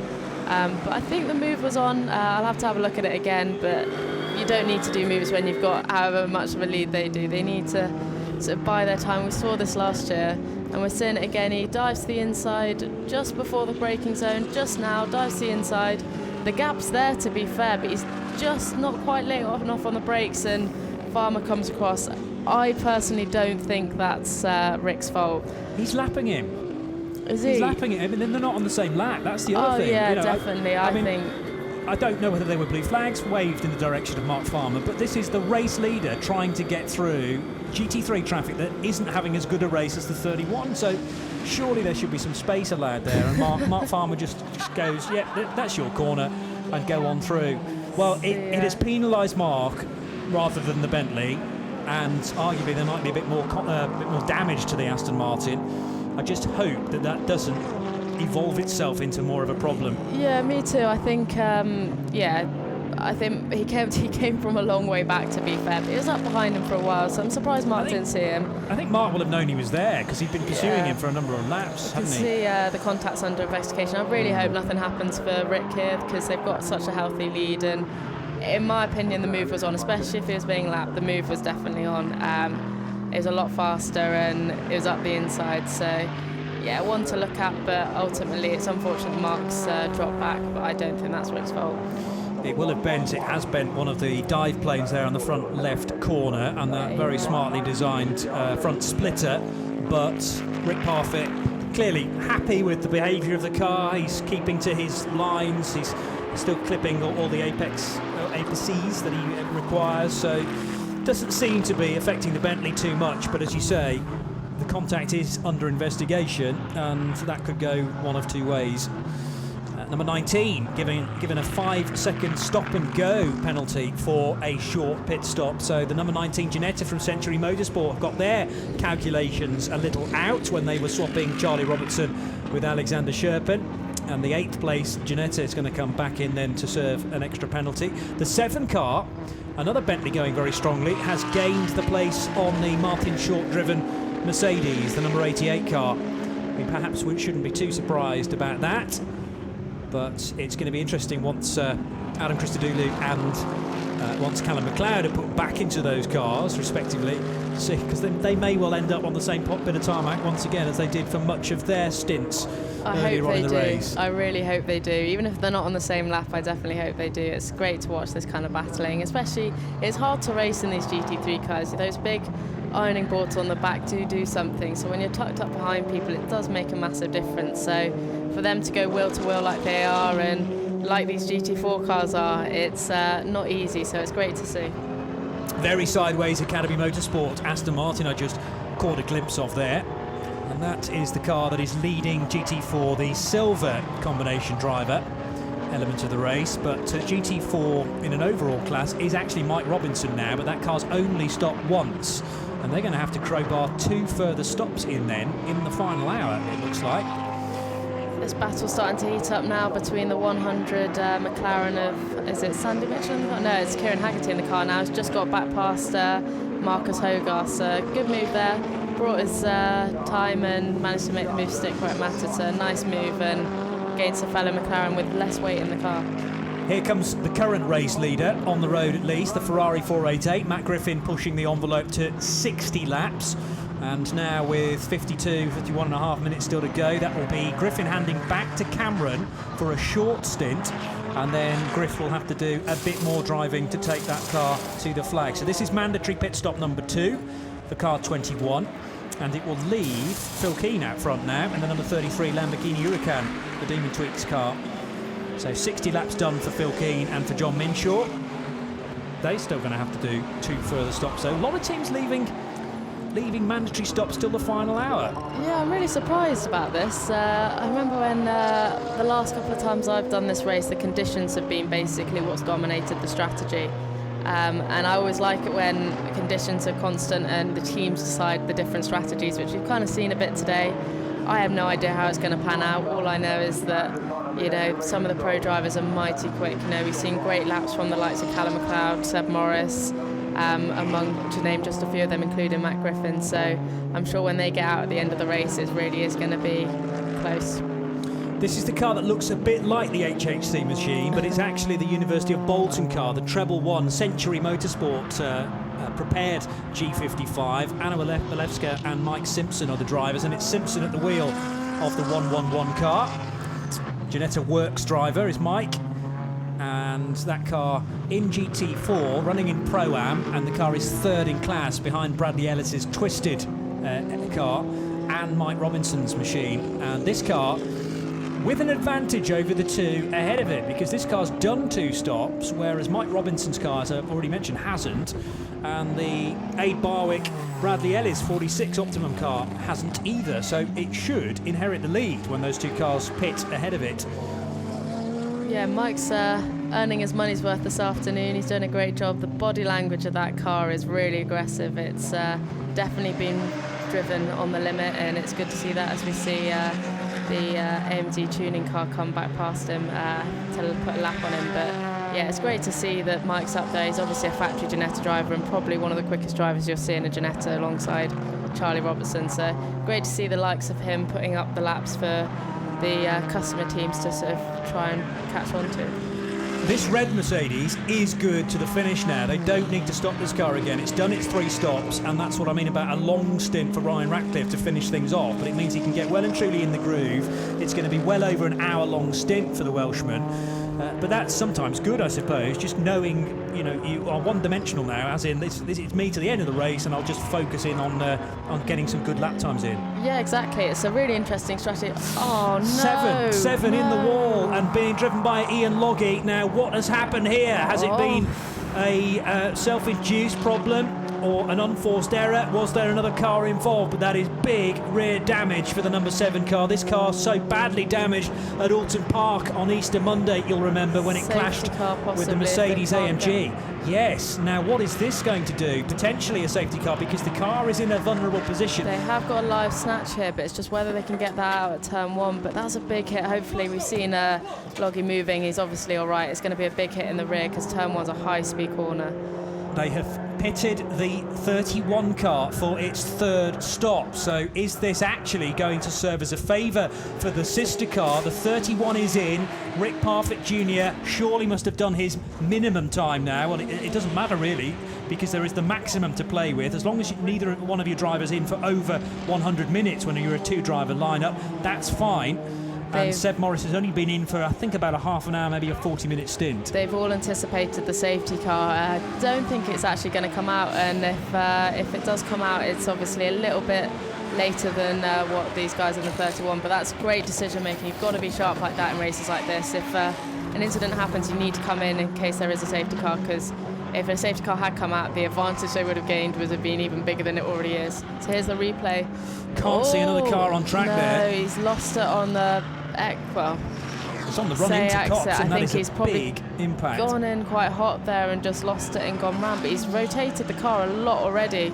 So he's had a big moment there, and yeah, obviously fortunate to see that he's all okay and not limping or anything like that. So that's a big hit, and we've seen that Bentley in the walls a lot. So bit of a shame. He's got his helmet off. He's going to be gutted about that. I think that could have been a podium. So I think they're going to think about what could have been, especially given that stop-go penalty as well. And that was a great drive from Ian Logie up until that point. The first stint was faultless, and he'd done so well up until that point in the second stint. I mean, maybe on slightly worn Pirelli tyres. We didn't see the start of the incident, so I don't know how it developed.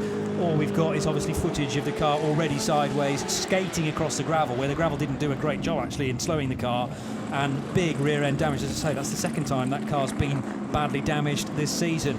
And a thought for Callum McLeod, of course, who now won't get that fight with Adam Christodoulou in the final stint. You've been denied that, I'm afraid, Jamie. Yeah, exactly. It's a massive shame to see that. And for Ian, he did a great opening stint, as we saw, and to see him obviously off's a shame. But it's hard at this point in the race. You start to fatigue a little bit. You've done quite a lot of the race. You start to fatigue. The conditions are changing. The tyres are changing. Little mistakes start to creep in, and it only takes a little mistake to end up with a shunt like that. It's not a big mistake. It's something he'll look at and he'll know that he can rectify, but it's very frustrating.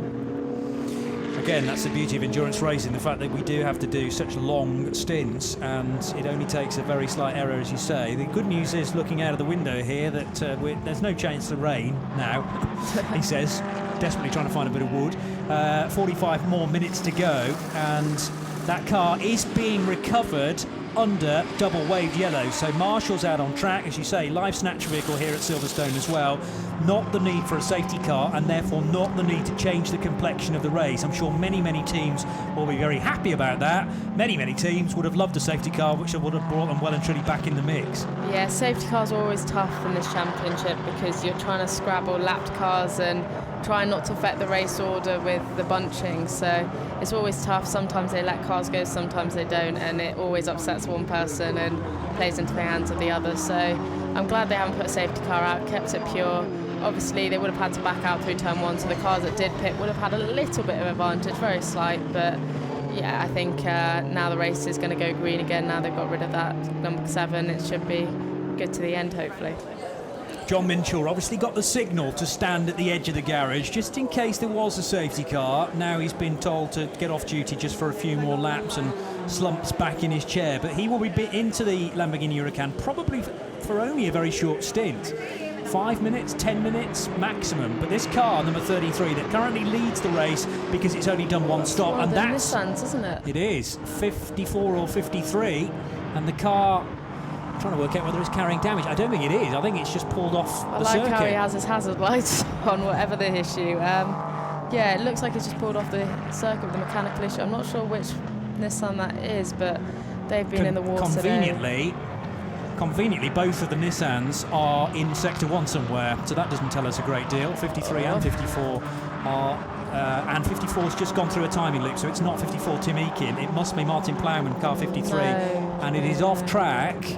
That's Cops again, isn't it? Yeah, it's at turn 1. And that's precisely why we need cars recovered, you see, because somebody else can fly off at Cops Corner and very easily collect the number 7 Bentley. Yeah.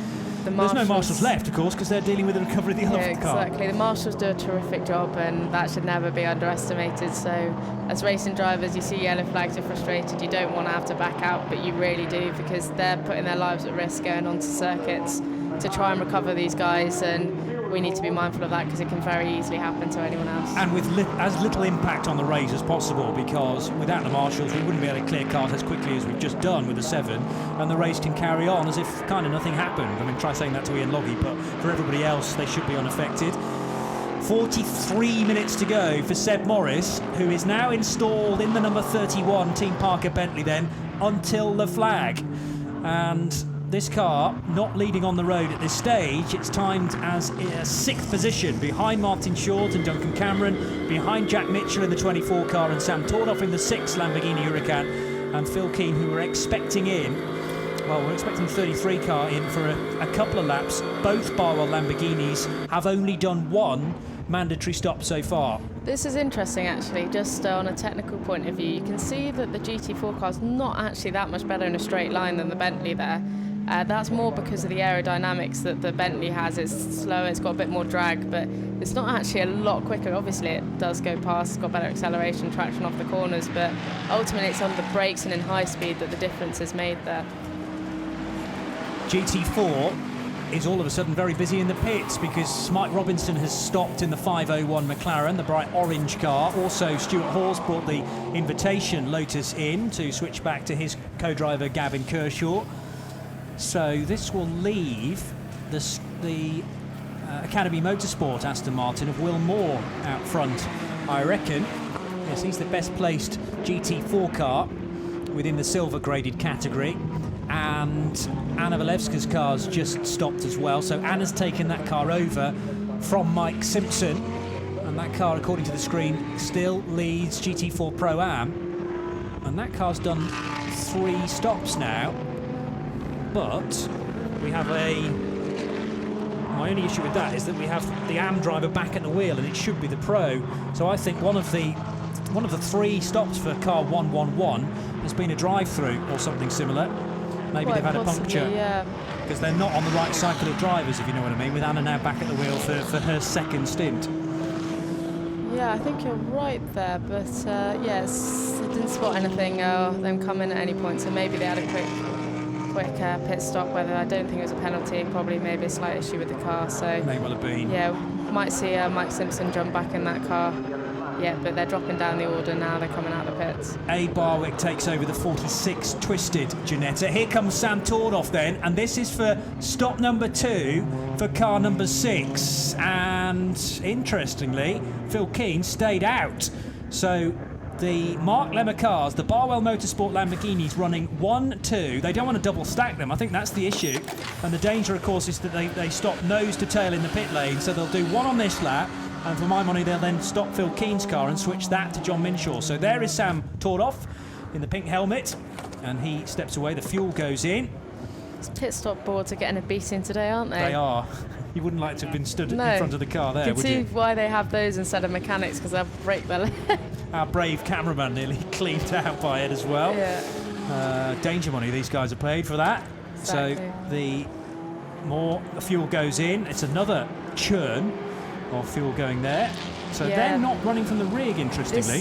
This is something that I noticed when we were running a multi-car team, is they only have one rig between the 2 cars, so possibly they're looking at bringing Phil Keane in or something, because if they're stacking, they definitely use dump churns on one of the stops and then they use the rig on the other. So there is potential for that, but the faster way to do it is obviously with the rig.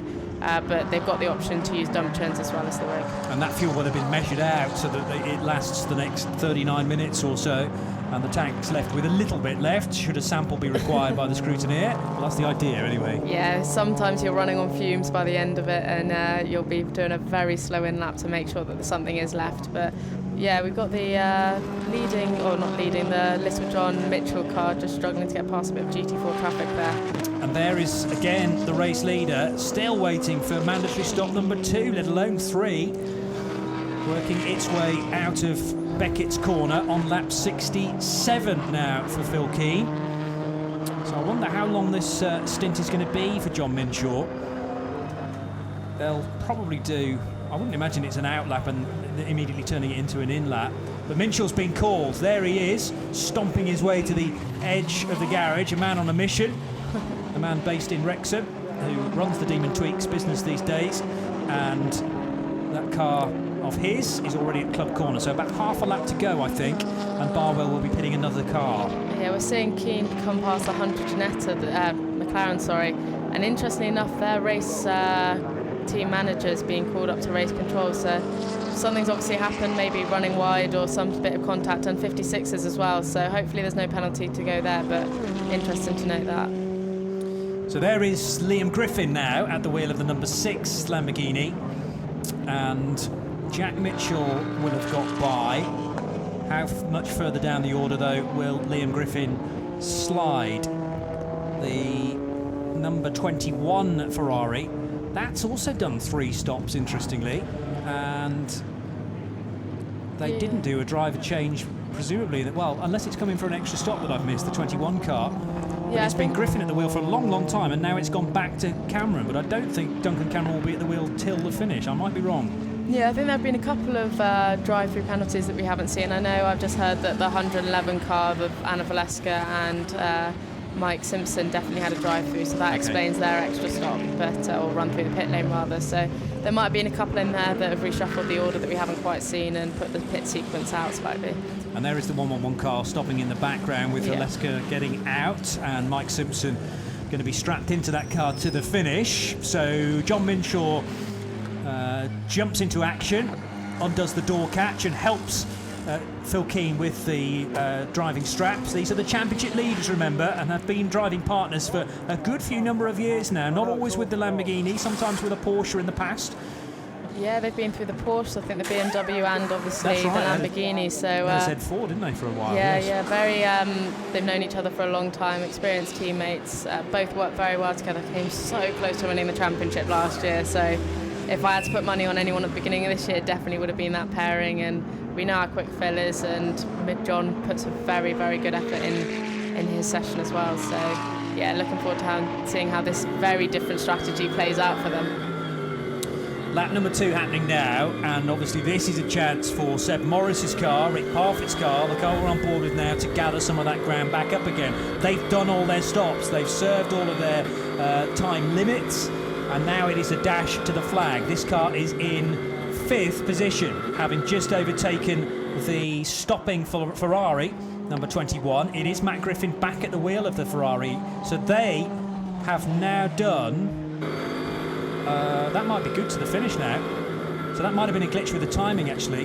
Yeah, I think you're right there. Because the Ferrari, I don't remember having served its penalty. It's done its 3 stops, and we're correct on the driver alternations, for want of a better word. So we've had Cameron to start the car. Griffin went in for stint 2, Cameron back in for stint 3, and now Irishman Matt Griffin back at the wheel to take that Ferrari to the finish. It's quite a cool camera shot. Hopefully it stars. Gonna hope it stays for when he pulls away in my late summer 11s. But yeah, it's interesting. I think sometimes a lot of drivers are probably the worst for it. Sometimes forget their driver ID. You obviously switch when you get in the car. You change your driver ID, we call it, which basically just switches the transponder to tell the timing guys who's in the car and help us out. So it might be a factor that's played in for them, but yeah, it seems to sort itself out now.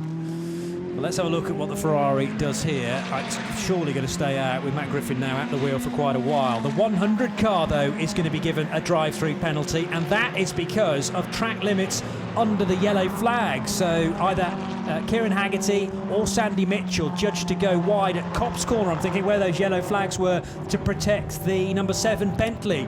And if you're going wide over track limits under yellow flags, that's a big no-no, because it means you're going very quickly indeed and potentially not in full control of the car. If it was double waved yellows, then that's a slow down and be prepared to stop type warning with marshals out on a live circuit. So number 100 needed to take a penalty during the last pit stop anyway. The success penalty was billed as 20 seconds. An extra stop required for the Black Bull Garage 59 McLaren 570S there. So that is bitter luck for potential winners in GT4, Kieran Haggerty and Sandy Mitchell. And are they championship leaders at this point? They are not quite championship leaders. That's Will Tregurtha and Stuart Middleton, who are having a nightmare event. So it's not trailing. Not good for the main championship contenders in this race in GT4, is it? Well, David Pittard and Alex Reid second in the championship coming here to Silverstone. And how is the number 31 car, not 31 car, ends in a 151 car getting on? That's 5th in the silver class. So again, potential to get a few more points than certainly Will Tregurtha and Stuart Middleton, and probably now more so than Mitchell and Haggerty. 33 minutes to go. There's plenty more to offer, of this race yet, because there are some hurried pit stops that need to be factored into the final dash to the flag. And Adam Christodoulou is going to be entertaining, I sense, in the ABBA Mercedes, the AMG. Down to Brooklands goes the Ferrari, with definitely Matt Griffin at the wheel, 7th position. There's the 100 car then, now going to have to serve this drive-through penalty for not respecting track limits under the yellow flags, and it's going to come in now. Now, does the 100 car owe us a stop anyway? Yes, but I would think this will be the drive-through, and then they'll maybe do the driver change after this. So this is a straight run down the pit lane, which should take you 24.2 seconds at 50 kilometres per hour. Yeah, I love this pit lane actually. I'm a bit weird about pit limiters in F3. It screams in first gear, so I quite like it. It's a really long pit lane and you just sit there with it screaming. It's quite cool. But on the entry, you can really attack the entry because the pit line entry, as we see quite a cool battle with the GT3 cars here, isn't till really late. So you come in really hot underneath the BRDC, really hot, and stamp on the brakes on the line and grab the gears, so you can really gain a lot of time. And there's a large lip of red Armco there, which I think David Ashburn actually smacked into. I was going to mention that ago. story, yeah, in the Track Speed Porsche, I think it was. I wasn't here, but yeah, it's easily done, to be fair. Oh, and that's easily done as well. That's a moment for Ryan Ratcliffe. It surely is Ratcliffe still at the wheel, because we put him in that car till the end of the race. Loads of curb, but really good save as well, because it was a full 180 and he's just booted the throttle and come out of that corner as if nothing happened. Thankfully everyone around him was aware of what was going on. The car behind mainly. That was a big old moment. Yeah, exactly. Reminded me much of Richard Neary's moment, but that happened on the next corner. Yeah, and I think it was last year or the year before, not John Barnes, Mark Farmer had a similar moment and ended up in the pit wall on the right. So lucky to avoid a crash there, and fortunately going again, and it's not flustered him at all. He's back on it straight away, isn't he? It is very easy to, as you say, lose the car just by 90 degrees, and it then just goes square into a very hard concrete wall. Just looking up the inside of the Lamborghini there, or mounted that sausage curve and It's around a sausage curve, straight away. isn't it? Yeah, you don't want to take that. It's pretty aggressive. So sent him straight round. So yeah, he's not lost it on the X. He's not lost it on traction. He's lost it on the middle of the corner. So it's just sent him round in the middle of the track. Here it is again. Oh, he's got quite a lot of air. Yeah, impressive. Yeah. So, yeah, Leighton, big black marks. Those tyres aren't going to be very comfortable for the rest of the race, but he's made out all right without any issues. And full marks to Alexander Sherpen in the number 19 Ginetta from Century Motorsport, who deliberately drove well off the track to avoid the spinning Mercedes, but some good reactions there from Alexander. Exactly, to keep that car in 5th position, because that was a battle. I'm going to say for position, it wasn't quite, because the 19's fighting effectively Seb Morris now in this phase of the race, with the Ferrari in 6th position, but this 19 Ginetta in a bit of a false position because it owed us an extra stop, and this is it now. So Sherpen to hand over to Charlie Robertson, the final stop that this car needs to do. So if things couldn't get any worse for Ryan Ratcliffe, he also has he's under investigation, for overtaking under yellow flags. So yeah, it's not been a good second half of the race for him, unfortunately. Judged to overtake the 99 Invitation Lotus, so that will be being reviewed as we speak by the clerk of the course and their team. That doesn't look healthy at all. That's This is another puncture for the Tolman car. It's already suffered one front left. The front left looks to be inflated. It's running quite a bit of camber on that front left corner. You can't see a tyre down on the left-hand side. Had no turn in there. I can't quite see what that is. And clearly the driver not happy to return to the racing line. Is that Joe Osborne? Yeah, it is Joe in the car at the moment, so obviously very experienced, but yeah, he couldn't get the nose of that car in at all through that chicane. Wanted to get out of the way of the traffic because something isn't right with that McLaren, but it's a shame. They're on the podium at the last weekend at Snetterton, so really shame to see that. Yeah, and for the second time in this race, Joe having to tour his way back to the pits so that the guys at Tolman can sort that out. I had a lengthy chat with David Patterson earlier on today, who is a real enthusiast in his motorsport and says the McLaren is just about the best thing he's driven. Coming late to motorsport, in his 50s actually, but Joe Osborne doing a tremendous job in coaching him along the way, and that's the two-part thing that the professional driver has to kind of get into their mindset. Coming from something like single-seaters that you do, but you've also done GTs as well, so you're a bad example, but a single-seater driver going into GTs for the first time, this whole coaching somebody else and sharing the car with somebody else. I've never done that before. Definitely makes a big difference, and just on that actually, we're talking about David Patterson, his teammate obviously from last year or the year before last year was Luke Davenport, so yeah, Luke obviously involved in the nasty accident. We're just going to watch this on board. Yeah, it's just got absolutely no turning at all there. It's definitely something on that front right there that's just not healthy at all. I can't quite work out what it is on that onboard, but no. Yeah, Joe's experienced enough to definitely know when there's a problem. Oh, there we go. It's obviously a puncher on the front right. That's what so it is. Had another a front left puncher and a front right go on that Tolman McLaren. I can't work out what that is at all, or the reason behind that. They're running a lot of camber, you can see that, but that shouldn't be the issue. Round here, definitely, that should not be.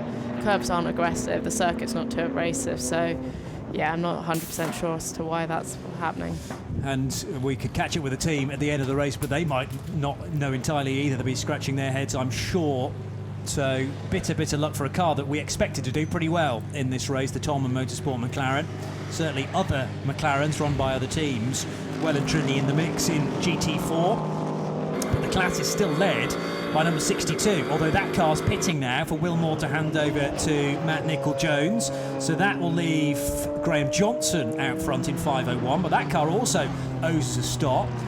The Kieran Haggerty car has been in for its drive-through, but it hasn't yet done a fourth driver change, or a third driver change. I think I'm right in saying that. Yeah. So where are we looking after that? The 46 car, Nick, still owes us a stop as well. So it's way down the order. Maybe the 29 car, that has done 3 stops. So the Intu Racing car looking strong, as is the number 42 Aston Martin. And they've been at it hammer and tongs throughout the race. So I think once all this bubbles up into the correct positions, we'll probably have the 42 Macmillan AMR Aston versus the number 29 Intu Racing McLaren. That's a battle I'm looking forward to, definitely. I think, it's hard to really work out where everything's going to play out in terms of the pit stops. I think similar strategies going on with last-minute splash and dash, I think, at the end of the race. So, yeah, it'll be interesting to see how it lights up at the end of the race. Well, there's only 26 minutes to go here, so it's going to have to. It has, yes, fastest 2.5 hours of our lives so far. But that's because there's so much to keep our attention, and this was set to be a very exciting race, maybe giving us an indication as to how the rest of the season will pan out. The Bentley looks incredibly strong, I think there's no doubt about that, despite a little bit of contact between Rick Parfitt Jr. and Mark Farmer up at Stowe Corner. This car has performed brilliantly well and never missed a beat. Seb Morris now at the wheel. Same can't be said, unfortunately, for the very rearranged, heavily redesigned number 7 Bentley now that went heavily into the tyre wall at turn 1. Yeah, exactly. The Bentley's been on great form all year. The Stuart Parker run, got 2 Bentleys now. It's great to see 2 of them in the championship this year in comparison to last year with just this car that was out there. I think if you eradicate the short pit stops and slight mistakes we've seen earlier in the year, they would have definitely been winning races earlier on and definitely been maybe up there in the championship. So it's good to see them finally. I'm going to touch wood because I really hope nothing happens to them, but it's good to see them finally sort of getting a result that they deserve and sort of showing their pace, because they both are very quick drivers. 3.6 seconds is the gap between pro driver Seb Morris and non-pro driver Liam Griffin. And that car, this number 6, is due another stop for Barwell to do, and that will get Liam Griffin out of the car for the final time. Sam Tordoff in to take it to the flag. So this is a chance to run in the top 3 at least. But sadly for Mark Lemler's crew, the Lamborghinis have struggled a little bit this weekend. Phil Keane is now back at the wheel of the number 33, and that looks to be running in 5th position as it completes its out lap. Yeah, still timed as in 5th, but Adam Christodoulou will have something to say about deposing that. Yeah, because Adam, I'm sure, will want a 5th place finish, a top 5 finish for Martin and for Richard Neary. Exactly, it'd be interesting to see how Adam goes, but I think Phil's going to be out on fresh tyres now. He's just come out of the pit, so he's really got to get on it and treat this last 23 minutes like a sprint race and just wring its neck and see if he can get anything out of Matt Griffin or James Littlejohn to try and claw up onto the podium. Adam Christodoulou showing his intentions though by setting the car's best lap of the race, I think virtually after the out lap, so brand new Pirellis, and he goes green, doing a 2:02.614. It's a full second off for the next lap though, he's not even trying there. In 6th position, and Seb Morris going across the line to start lap 73 with this car that will become the 2nd place car, James Littlejohn, and 24 has done the full complement of mandatory stops, so 3 in the book, and James Littlejohn absolutely fine to the finish, as is Matt Griffin in the number 21 Ferrari 488.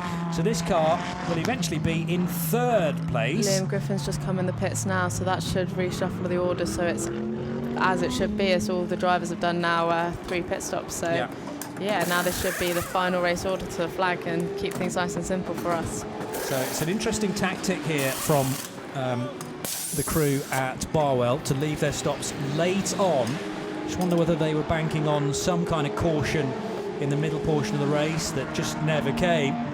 So second place changing as the 24 car goes round on the main track, of course, and the other side of that very large pit wall is the number 6 Lamborghini Huracan, losing places as it serves its 135-second stop. And there is the Ferrari going into third position to set up the places then for the final run to the flag. 22 minutes to go, and still the number 6 car is not yet on the move. The seconds just so annoying, ticking by, and the guys running the number 6 car can't do anything about this. The one benefit is that the next car to take advantage over the 6 crew is the sister machine. So the number 33 Lamborghini Huracan now upper spotted into 5th position, or 4th position rather. And here's the 5th place car then of Adam Christodoulou, who picks up the spot as well. And how galling this must be for Sam Tordoff and for Liam Griffin. Still waiting for the go-ahead here from the Lollipop Man. They're just checking the rear right. Are they concerned that that wheel is on correctly? And news on the 88, which is going to be given a stop-go penalty. The 88 Mercedes judged to have had too short a pit stop. What's that they pulled out from the rear of the Lamborghini there? But Adam Christodoulou's Mercedes, here it is on the Hangar Straight, on course for a top 5 finish, Jamie, and they're going to have to come in to serve a late penalty. The only thing I think could be interesting about this is he's completely on his own now. So if he has a stop go, he might come out with some traffic and have a good race. So good for us to watch, because I've been waiting to see Adam Christodoulou at action with some of the other guys out in GT3 in the pro session. But yeah, gutted for him, because especially for Richard and Martin, that would have been a great result if they could have broken the top 5. So yeah, massive shame, but it just goes to show you've just got to be so key in the pit stops. It's where it's made or break, so made or broken. So very important. I'll leave you to present that silver lining to Adam Christodoulou on this very, very dark cloud at the end of the race. I'll give it a go, see what he says. We got a race out of you, Adam. Yeah, but I was about 4 places back from where I should have been. He hasn't yet served that penalty, but will probably do so at post haste. 0.018, I'm hearing, as they shortcut the time effectively. So, you know, we talk about tenths of seconds, but rules is rules. And it basically was a tenth of a second, 0.8 of a second. So, rather than 8 thousandths of a second, I think I'm trying to say, no, 800ths of a second. I'll get it right in a moment. So just below a tenth of a second, they were short of. Yes, 800ths of a second. But, wow. Yeah, so just worth noting that Seb Morris, the number 31 Bentley, there's no further action with the contact between when it was Rick Parfitt and Mark Farmer. It's literally nothing, is it? That is the penalty that they've served, isn't it? Because it's a stop-go. You have to come in and serve the time that you didn't serve during the start. And you come to a hole and you go again, and that is a tenth of a second, and that's how much they were short by. But a tenth of a second is a tenth of a second. I just don't understand why teams run it so close. I know this is a competitive race, but the amount of time you're set to lose by trying to gain a tenth or 2, it just doesn't seem worth it to me. But then again, I don't run a race team, so. Every race team's looking for the tiniest fraction, aren't they? No, I can understand that. Yeah, it's frustrating. I would imagine you always want to have 2 or 3 tenths in hand, where possible. Yeah. Maybe half a second. Problem is that the variables, like I was talking about earlier with the clutch and getting out, you don't ever want to lose a second or more. So yeah, it's tough, and you've got some eager people on the stopwatch, obviously. So yeah, true. Well, that's another art to this endurance racing, particularly when it is timed not whilst you're sitting still, but it's timed from pit in to pit out. So you have always got to factor in the length of time it takes you to negotiate the 336 metres that is the pit lane length here at Silverstone. More cars coming down pit road, coughing and spluttering. Akil Rabindra doing a late stop in the number 59 car. That might be the 59 rejoining, actually. No, the 59 is still in. The 100 car has done 3 stops, but for my money needs to do another one, because one of those 3 was a drive-through. So with 18 minutes still to go, the 100 car stays out in front with Kieran Haggerty at the wheel, and it was Kieran who started the car. So yes, we're still due a Sandy Mitchell stint to take that car to the finish. 17.5 minutes to go, and Haggerty about to be lapped by Johnny Adam at the wheel of the number 1 car. 10th place for the Tia Sport car. Had a horrible afternoon. Whatever the issue was for Derek in the first stint has maintained and stayed there for the rest of the race, obviously, and that's horrible for someone like Johnny. He's going to be at Le Mans next week, so we'll relish that opportunity, but yeah, here at Silverstone he's not going to be a happy bunny. There is the 501 of Graham Johnson. This is another car trying to stay out for as long as possible within GT4, but it hasn't yet done its 3rd mandatory stop, where Johnson will hand over to co-driver Mike Robinson in the brand new McLaren, rather, the 570S that they've switched to in its GT4 configuration.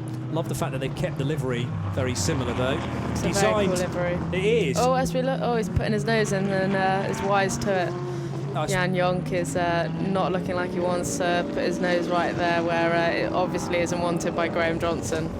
Graham was telling me a little bit about the design of that car. It's designed by a guy called Nick Moss, who's an Australian car designer, but he does all the V8 supercars in Australia. Yeah, I always see a lot of stuff on Twitter, and it's all very, very cool. It kind of made sense when I realised, oh, this is the guy that does a lot of the stuff in the other side of the world at Bathurst and Surfers Paradise. That looks like an Aussie V8 car, so It kind of made sense then. It's quite cool because they've sort of evolved it over the past sort of 3 years. They've started off with a livery similar but not nearly as cool or as glossy as that on the Ginetta, then started to make steps with it, and now it's this awesome looking McLaren that fortunately for us we can spot from a mile off, which makes our lives easier. But yeah, the World Expo car's going well now. I think after a tough qualifying they're going to be happy with that decision to go to McLaren, so yeah, it's obviously working well for them. It's an understated livery for car 42, which is the Jan Jonk driven Aston Martin. Looks very much like the Hesketh Formula 1 cars of old, and I think that's kind of a pseudo copy of that livery if you speak to Richard Denser at the team. They started with the 42 car and have added the 24 GT3 spec car to their ranks this year, and certainly Richard's idea with that team is to try and get young drivers involved with the British GT Championship at GT4 level and then work their way through into the 3 category, GT3. That's exactly what he's done with Jack Mitchell. Now, side by side for the Into McLaren, trying to make a move on the 54 of Kelvin Fletcher. These cars are not battling for position, they're on different laps, I think I'm right in saying, and the 29 car, yes, now driven by Matty Graham once again, is 3rd in the order as far as GT4 is concerned, but there's just a little bit of a question mark regarding the 100 car. Well, it's got to come in because we have to get to Haggerty out. In fact, it is in now, so the 100 car will fall down the order. That will leave the 72 out front, and how many stops has the 72 done? 3. That should be enough to put McKay, Adam Mackay in the car. Yes, Adam Mackay. It'd be great if they can work that. Adam Mackay had a great first stint early in the race, got his elbows out, so it's good that if they can come out in the lead and get their first win for the McLaren team, for their McLaren team in track speed. So the 72 leads legitimately from the 62 Academy Motorsport Aston Martin, and then the 29 car, the car currently on shot and about to be lapped by Matt Griffin, who's not really sure which side of the McLaren to go. Thought about the outside, now goes to the inside, and he did well there actually, because he could have been in danger of being caught on the wrong side exiting Luffield and run out of road. Always tempting to try the outside there, but there's not a lot of grip, so I think had he been buffed out on the outside he really wouldn't have wanted to be there. So yeah, it's wise to cut back to the inside. You'd expect no less from someone like Matt Griffin, would you? So yeah, he's doing a great job and sort of looking at consolidating 3rd place whilst getting the gap down pretty nicely between himself and James Littlejohn. So see if there's enough time for him to make any inroads on that. Here's the 501 then making its stop. The 100 car is also in to serve its final mandatory stop. This is Graham Johnson handing over to Mike Robinson. Also a late stop for Charlie Robertson, interestingly. That number 19 Century car has come in. It wasn't troubling the top 6, but maybe late drama for the only GT3 Ginetta G55 in the race. But this is another 170-second stop as the class leader, number 72, well, bossing this race now. The gap between Mackay and Nicol-Jones is significant. It's something like 12 seconds now. Adam Mackay back to Matt Nicol-Jones, and this will be the moment, of course, where Adam Mackay inherits the lead, assuming they do. But 170 seconds to serve for car 501. Might be close run thing, this. 12 and a half minutes to go, and the Track Club McLaren comes out of the loop through the kink at the left-hander at Aintree, and then down the Wellington Straight, the old National Straight, towards the stadium section at the end of the lap. There's the 100 car, an extra pit stop for that car to serve its penalty. So can the 100 guys manage to get a top 3 out of this? They've still come out first in class as well for the silver pairings. They've still managed to come out first. Or have I they? think the timing screen's going to catch up with itself in a second. Yes, that's a little deceptive. They're doing pretty well. Yeah, so the 100 car already has lost a place, but this will be the moment where the lead changes within GT4, because car 501, the new McLaren sitting on the pit lane apron, can't go anywhere until the time has fully elapsed, and that gives the class lead in GT4 to the Track Club crew of Adam Ballon and Adam Mackay in their Pro-Am configuration. And Adam Ballon has done supremely well in his 2 stints. Adam Mackay is the pro driver, and with the V-Box sponsorship, that car works its way then through Beckett's and clipping the curb at Chapel, allowing Matt Griffin safely through as well. He's in 3rd position in GT3s. And there's the countdown, I think, for 501, and it is sent away. And it's worth noting that Nicol-Jones, now the pit stops have sorted themselves out, is 2nd in class, which from the back of the grid they're going to be really happy with, and we're seeing him come into shot now. Just need to keep it safe to the flag now in the final 10 and 11 minutes. So yeah, great race for them.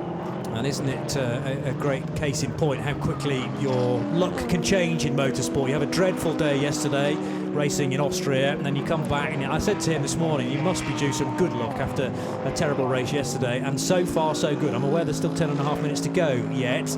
The 62 car, the 62 car's worked hard from the back of the order to now run in 2nd position. Exactly, Matty Graham's not far away, so it'll be interesting to see if the pace changes at all between them two, but Matt's definitely a good pair of hands. This is one of those races, it lends itself to so much opportunity, so if you're there to take it like Matt and Will have today, then you know, you can be up on the podium from wherever on the grid, so it's great to see that. Another car carrying a great paint scheme is the Into Racing McLaren.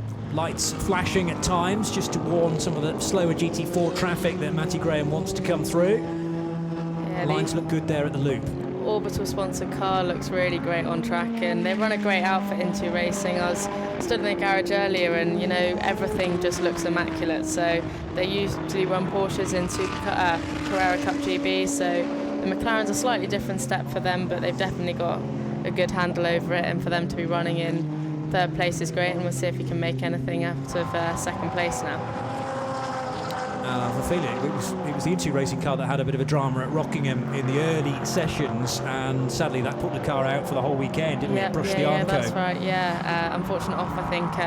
If you're going to have an off at Rockingham, I think you're going to have an off, and True. Unfortunately, it didn't quite have the spares or the time to really get it sorted for the 2-hour race on the Sunday, so that was their weekend over on Saturday. So great to see them up on the podium. I think they've had podiums. They had one at Alton Park as well, so no stranger to being at the front, but good to see them up there again nonetheless. Absolutely right. And trailing Matt Nicol-Jones now. What are the lap times like? Well, actually, Matty Graham able to lap far quicker than Matt Nicol-Jones last time around, and there is the Aston Martin, so this may not be done yet. These cars have done all their required stops, but we could still have changes in the order over the next 8.5 minutes. Seb Morris doing a 2:03.5, which is good late race pace. We're going to get somewhere into the 80s as far as the lap distance is concerned. So we'll fall a bit short of the 500-mile distance, but nevertheless this still is the Silverstone 500, and they are going to award a trophy that hasn't been awarded since 1932 on the old Brooklands circuit in Surrey, and that used to run a 500-mile race. Well, the RAC trophy is back out again after a long, long period of time where it's just been sitting in a museum, I believe, or behind glass. Well, great to have it awarded this time to presumably the race winners. It never always in the past was presented to the race winners. Sometimes it was kind of a driver of the day type thing, but I think this is going to be going the way at the moment of Seb Morris and Rick Parfitt Jr., who enjoy a minute's lead. Exactly, and this is a great race to win. It's the blue ribbon event for British GT. They've done a fantastic job. Benjamin and Lauren and all the guys and girls at SRO do a great job with this championship. So it's great to see. And I think they had a really cool PR thing on, I don't know if you saw it, on yesterday. They got a London bus out there. So I sat in the BRDC having lunch and I suddenly see this London bus amongst all these awesome race cars. So great cool thing, and all sorts of very cool incentives by Tom Hornsby at SRO to try and sort of promote this championship and show what it's really about. And it's such a great championship, so great to see, and looking forward to this end of the race to see Seb and Rick hopefully pick up that very cool trophy. Yes, there's always the danger of speaking a little bit too soon, of course. Race suit going back on for Rick Parfitt Jr. That's not because he's going to get back in the car. It's more so that he looks nice and smart for the interviews and for the podium presentation, of course, because it's all down to 20-year-old Seb Morris here. Rick can't look. Well, that's not really surprising. 80 laps in the book, and they've not had the best of luck this year. I know they inherited the Rockingham win, but then otherwise, race results, well, they're second in the championship, but they've not been on the podium apart from Rockingham. And of course, that was a weird podium at Rockingham where they didn't celebrate, they didn't spray the champagne, they were at second place on the podium on that occasion and then were given the win late in the evening. But this will only be their second podium result of the year, having finished 4th and 5th at Alton Park, 7th and 4th at Snetterton. But a win, as you say, in the keystone event of the British GT Championship will make everything right with the world, I reckon. Yeah, I actually bumped into Seb in the service station on the way home from Rockingham, and he wasn't very happy about it at all. But I think at that point he had been granted the win, so was pleased to have got that and celebrating with some sort of rubbish from KFC whilst I ate my healthy sandwich. You're not supposed to tell anybody about that. I know, I'm just putting it in there. No, he was in good spirits, and he's a great driver that, you know, like, he gets a lot of rubbish for making some mistakes, but he's aggressive, he works hard, he's a proper racer, and that's why we see he's 1 minute ahead, because he is driving the wheels off that car. So it's great to see. For me as a racing driver, I respect that and I like watching that, and I just love watching the body language of this Bentley with him at the wheel of it, because it is just on rails. And actually going even quicker than he's managed on this lap through the speed traps, interestingly. So Seb Morris doing 153, that is miles per hour, isn't it? Yeah. 153.5 miles per hour through speed trap number 1, quicker than anybody's managed in the race so far. There's indication that he is still pushing hard despite this 1 minute and 1 second lead that he has over James Littlejohn in the number 24 Macmillan AMR car.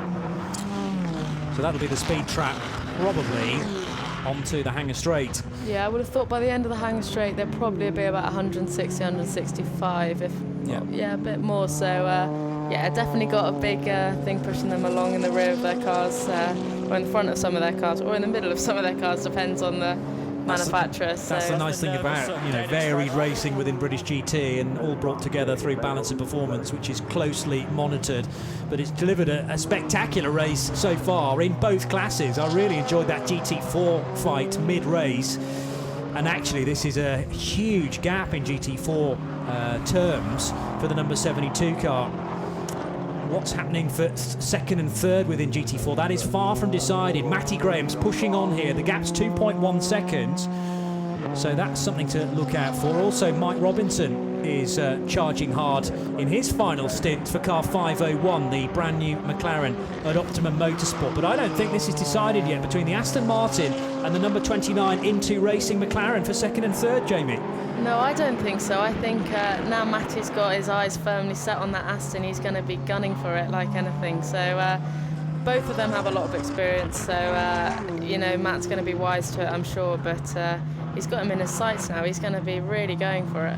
Yeah, 2 seconds there or thereabouts, with a bit of traffic here and there, which obviously allowing cars by, as Matt Nicol-Jones has got to do here, with the race leader wanting to squirrel his way by Seb Morris applying the pressure out of the loop. He's done that now, but it sent Matt Nicol-Jones offline, so that will cost him a bit of time.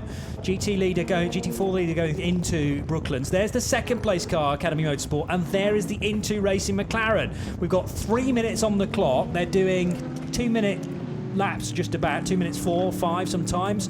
So the rest of this lap, one more and an extra lap at the end of that, I would say, but it kind of depends where the race leader is. Seb Morris emerges now at Woodcote. Two more laps from this point. I would agree with that. And Seb has just pulled a move, of course, on those GT4 cars, so they're going to get 2 laps as well. And gauntlet thrown down as far as Matty Graham is concerned. He's now got the gap down to 1.5 seconds.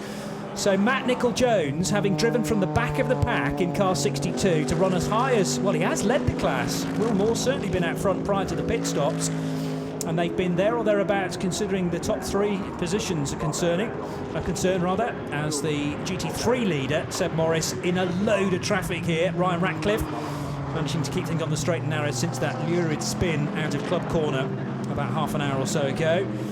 But there'll be this lap and one more for Seb Morris, and he is desperately flashing the lights to make sure that everyone has seen him. Century Motorsport Ginetta there, having to turn in at some point into Club Corner, but Seb Morris should be rid of that orange and black and white car out of Club Corner. The one thing I also love about Seb Morris is there's no cruise button on him. You know, he's got a minute gap, over a minute gap, and he could easily back off. He could easily sort of cruise to the finish, and he doesn't. He's keeping it on. He's still driving the wheels off that car, and he's going to push right to the finish, isn't he? Just not in the mentality, is it, for Seb, really? I think you run the risk of making a mistake if you do decide to back it off, whereas if he's on the ragged edge all the time, got no more to give, then you kind of know where you are, because that's how he spent most of the race. There's the invitation class leader, effectively, the number 99 car, and just trying to see whether that's an overtake for position. Yes, it is, because the Kershaw Lotus Evora has just been overtaken by the GT4 leader.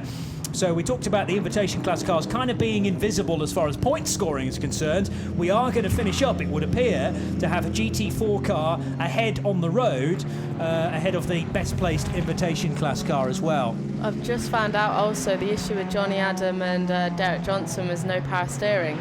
Oh no. So if that's the case, then 3 hours for Johnny and Derek is probably the toughest 3 hours they would have enjoyed. That must be such hard work. So definitely had a workout this afternoon, and probably could sleep well tonight after that steering. I think they'll be feeling their biceps tomorrow, won't they? Yeah. I mean, that's as good as a couple of hours in the gym trying to haul one of these things around without the electronic aid of power steering. Wow, okay, well, actually, 9th position all of a sudden looks very impressive when you take that into account. Adam Mackay having made that move on Gavin Kershaw, effectively for position and effectively for the GT4 lead, although that car judged to be an invitation class car in this configuration of the Silverstone 500. But what about Matt Nicol-Jones? He now only has a second clear of Matty Graham. And Graham very, very close indeed to the 62 car. Are we going to get a place change on the final lap to change the positions within GT4 for second and third? I don't think there's any doubt about who's going to win this race, despite the fact that we've got a very pensive Rick Parfitt Jr. You can barely look at the screen even with a minute's lead. Surely he must have all faith in Seb Morris from this point on. Only half a lap to go. Down towards the hard braking out of Farm Corner and into Village. Then the tight left-hander, all important to get a good slingshot out of the loop, through Aintree, which is barely a corner, and then down Wellington Straight. Full marks to Macmillan AMR. They took pole position yesterday, and the James Littlejohn-Jack Mitchell combination looks to be well and truly troubling the championship this year.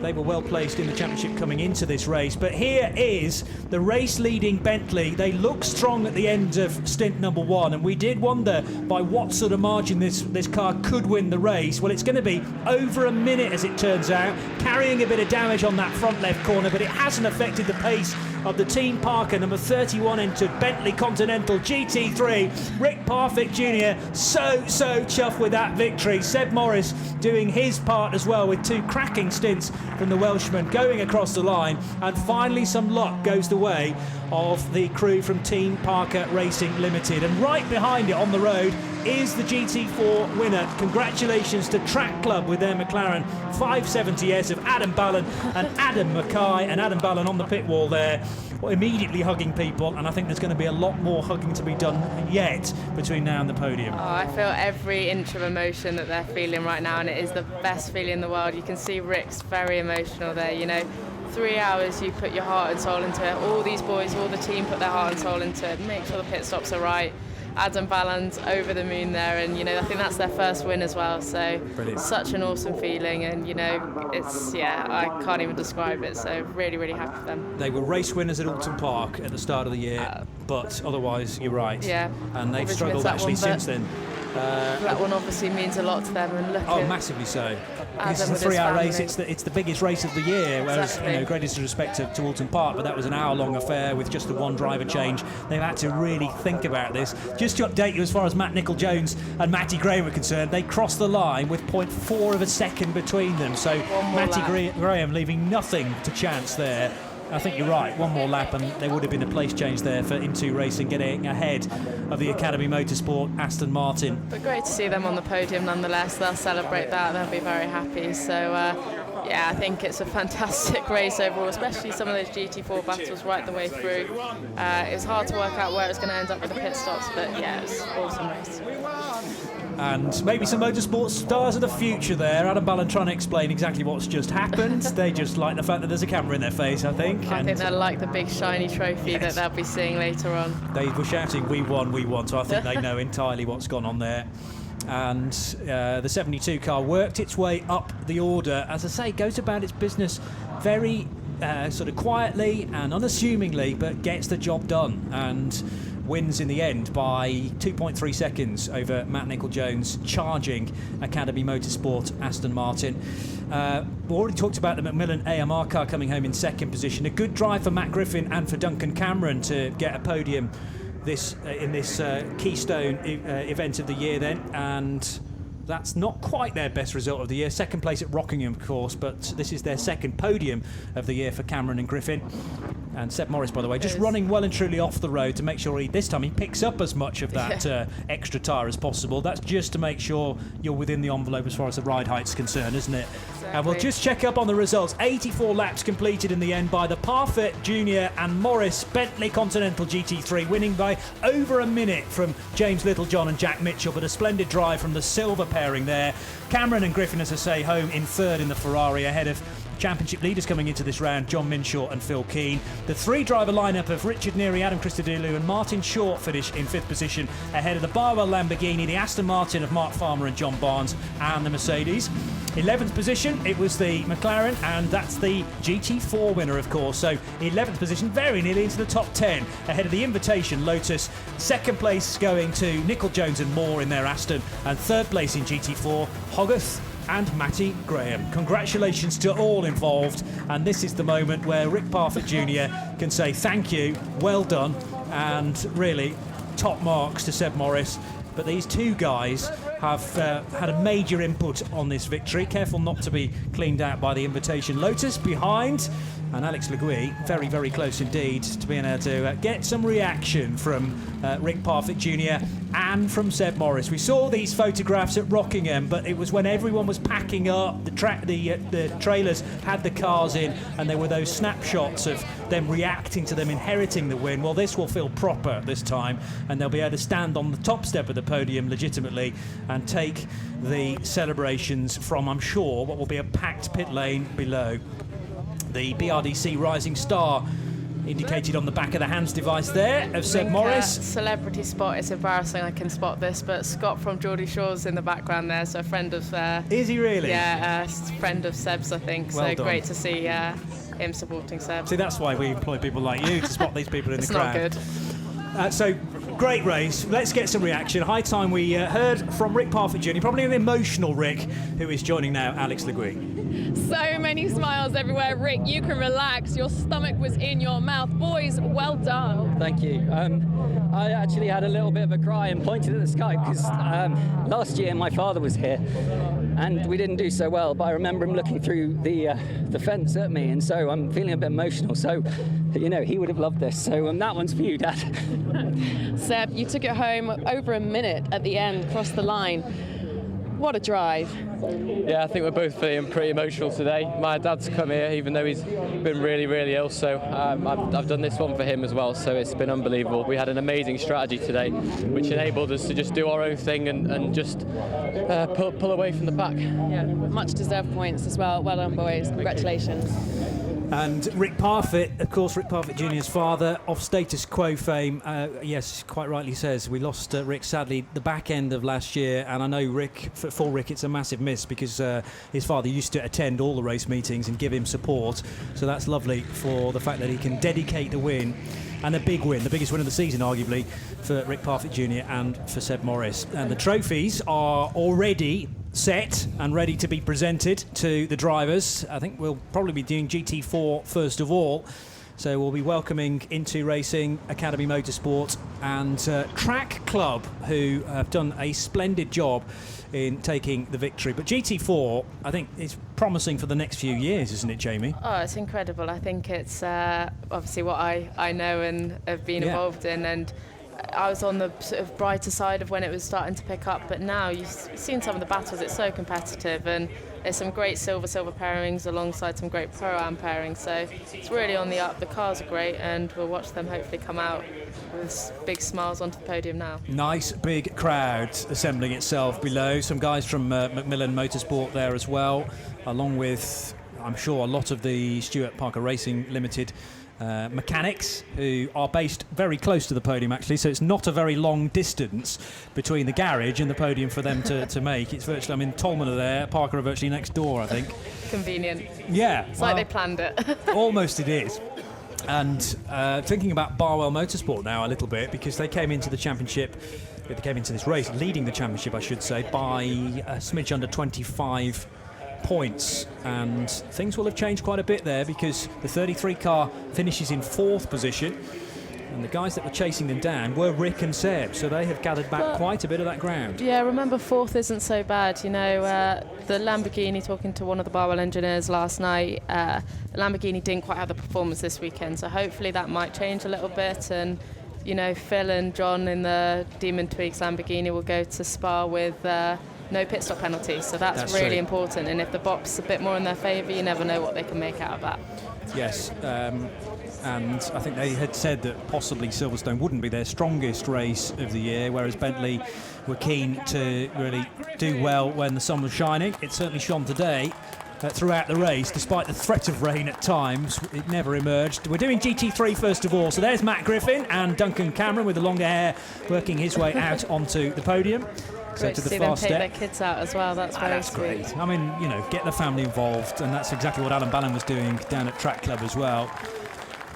Here are the guys from Macmillan AMR, so James Littlejohn and Jack Mitchell taking a step away from the Ginetta GT4 Super Cup for this weekend. This is the last clash, I think, between the two championships for Jack, so he'll be able to dovetail the two from now on.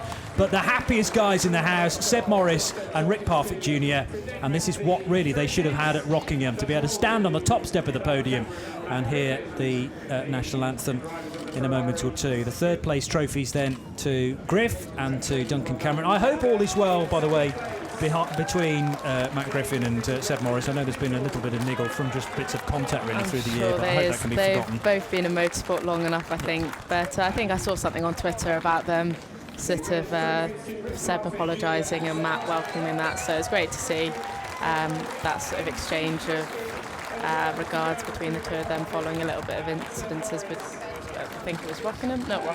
Yeah, there was contact at Rockingham, and I think there was a bit of contact at the start of the Snetterton race as well. Yeah, I think you're right, yeah. This is Stuart Pringle, by the way, of Silverstone, of the circuit, doing the presentations, and that is the RAC trophy, the trophy that's not been awarded since 1932. And Stuart Pringle, the sporting director of Silverstone Circuits, but that is the RAC trophy, as I say, last awarded in 1932 at Brooklands. And that will be a treasured possession. They won't get to keep that, of course, but at least they'll get their photograph taken next to it and their name may be engraved on it. You never know. It's a great legacy to start, though, isn't it? And big honour for them to receive that. And it's the Blue Ribbon event, so it just makes it that extra bit special. Last winners of that were in 1932 at the Royal Automobile Club, William Alexander Cuthbert and Cecil Wingfield Fines. Some fabulous names. They finished 4th that year, driving a Riley 1100. I think Seb Morris and Rick Parfitt are a bit easy to remember. Probably. The names might stick a little bit better, but you never know what might happen in, 50 odd years' time where this trophy may be. So yeah, indeed. Well, I hope it becomes a regular thing. Some very smart Blancpain watches as well. Clocks. Yeah, just a note on that. I think that means that Rick's been awarded the gentleman driver of the day. So yeah, great. Which doesn't for him. necessarily go to the race winner, does it? But no. It can do. And more often than not, it doesn't go to anyone on the podium. So you get someone step out. But yeah, great to see Rick get that, and now the champagne. Oh, and Seb Morris nearly does his ankle in there, but he's so keen to get to the edge of the podium and spray some of his mechanics below. So the champagne is sprayed. Thank you to Stuart Pringle, the sporting director of Silverstone, for doing the trophies, and I'm sure the same will be done in a moment or two for the GT4 podium as well. Big grins on Jack Mitchell and James Littlejohn's face, and they will have done their position in the championship no harm at all. Came into this race in 6th position after a DNF at Alton Park. A couple of 3rd positions, but that's their best result of the year. 2nd place. Congratulations to the all-silver driver lineup there. And more champagne and more trophies for Duncan Cameron and for Matt Griffin, both of which are competing in the Le Mans 24 Hours next weekend. So straight out of one race weekend and into another for those guys racing the Ferrari. But no doubt about the chassis and the type of car that has been unbeatable this weekend. That is the Stuart Parker prepared Bentley Continental GT3 in a world of its own, you could say, this weekend. Over 60 seconds in front of anybody else. So the podium now to be cleared and almost magically reset for the GT4 drivers now. And we will welcome in a moment the 2 Adams as being victorious in this, the 6th race of the year. We'll also have the winner of the invitation class as well. No trophy as such, but Stuart Hall and Gavin Kershaw will come out onto the podium. And indeed, these are those guys, Stuart in the more yellow overalls and Gavin in the green overalls that match the car colour. I'll tell a story about Gavin on the podium in a minute. Okay. Let the other guys come out. And I'm intrigued. So to the far side are the guys from Into Racing. Will Moore and Matt Nicol-Jones just about hanging on in their Academy Motorsport Aston Martin. Congratulations to the Into Racing duo of Marcus Hogarth and Matthew Graham, who came out initially. But it is Adam Ballon and Adam Mackay who take victory in the Track Club squad. And the cars, the drivers rather, are now on the top step of the podium and ready to receive the trophies in a second. What's your story about Gavin Kershaw then? We'll wait till the champagne, but okay. We were at Spa, I think it was, and can't remember what the race was. I think we won and they came second, and we went to pop the champagne and he popped it straight in his eye. And very lucky to still have an eye because it was bleeding. Really, that bad? Yeah, pretty bad, and suddenly the celebration stopped. So it's not a very funny story at all. No, why did you tell that? I don't know, I just thought it'd be interesting. Oh well, no, well at least he looks pretty good now in the in rude health for Gavin Kershaw, and I would advise against popping the champagne then with that in mind. Forward There's no the trophy, and I presume they don't get champagne, maybe specifically for that reason. But there are some very nice trophies indeed, in fact double trophies for the 2 Adams, Ballon and Hogarth, and Joe Osborne is there to receive an extra trophy. So that is for driver of the day? No. Fastest lap, that would be the Sunoco fastest lap. So a little bit of silver lining in a consolation, I would say, day. after 2 front punctures in different stints. And unsurprisingly, Joe Osborne has made a quick escape from the podium. It's the fastest lap of the weekend award, in fact, to Joe of Tolman Motorsport. But that McLaren promised so much more, sadly, so they'll go away and scratch their heads a little bit as to why they got 2 punctures during the race. Final few shots to be taken, and now 6 bottles of champagne are about to be corked, hopefully safely. Keep them out of the eyes.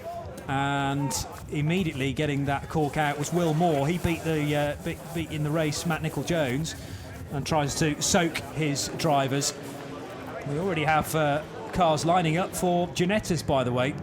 By the way, Jamie Chadwick, thank you very, very much indeed. You're welcome to stay. I'll watch the start of this, actually, just because I'm quite interested. The only reason in this I say race. that is because you said half distance in the GT race you were going to pop away for some lunch. I know, I haven't and you've eaten. stayed, which I'm most grateful for. Because we had an early start this morning, I decided to miss breakfast, and now I'm really starting to struggle. But I'll watch the start of this because I do like this race. Let's just have a little look at thank you for staying. We'll have a little look at the grid for the latest round of the Pro Time Motorsport Ginetta GT5 plus the GRDC plus guys too. So effectively 2 races in one. Shane Stoney taking pole position after a win yesterday for Richardson Racing. Ryan Hatfield, Nick Sapolsky, Lewis Brown. The third row will be Katie Milner and Alex Toth-Jones ahead of Ollie Wilkinson, Carlito Moracco, Morgan Quinn and Stephen Wells. Then we'll have Johnny Greenwood ahead of Andrew Marshall on the 6th row. Matt Flowers is down in 17th position. Angus Fender will start 19th ahead of Adrian Campbell-Smith in the AM element of GT5. Matt Palmer's there also in the AM element. And a little further down we will see the pole sitter for GDC Plus as well. And the rest of the cars beyond about 25th are all in the additional race. So, grid is set, and Jamie's going to stick around at least for the start of this race for what should have been the 3rd race of the weekend for the Ginettas. We're about to get underway, but the Ginetta GT5 Challenge was won by someone near and dear to you, Jamie Chadwick. We'll talk about that in a moment, but Shane Stoney gets away well in the blue, yellow and white car. Ryan Hadfield up the inside yes, there. Yes, he was.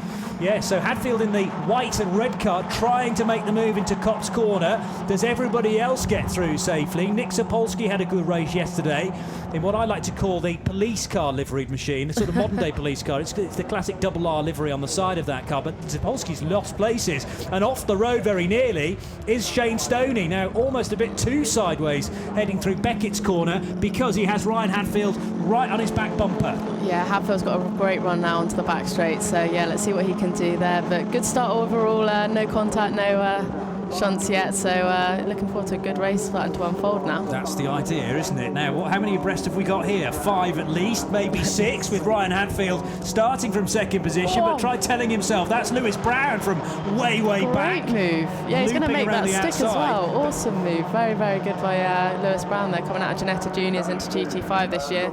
About to lean up the inside now with 3 other cars. Yeah, Lewis started 5th. Well, he's now 2nd, for goodness sake. That is a lot of cars overtaken in the early stages. This is a 15-minute race, as you can tell from the indication in the middle of your screen. And cars off. This is a bit more like Ginetta GT5 yeah, that's Challenge. A little bit what I was more expecting.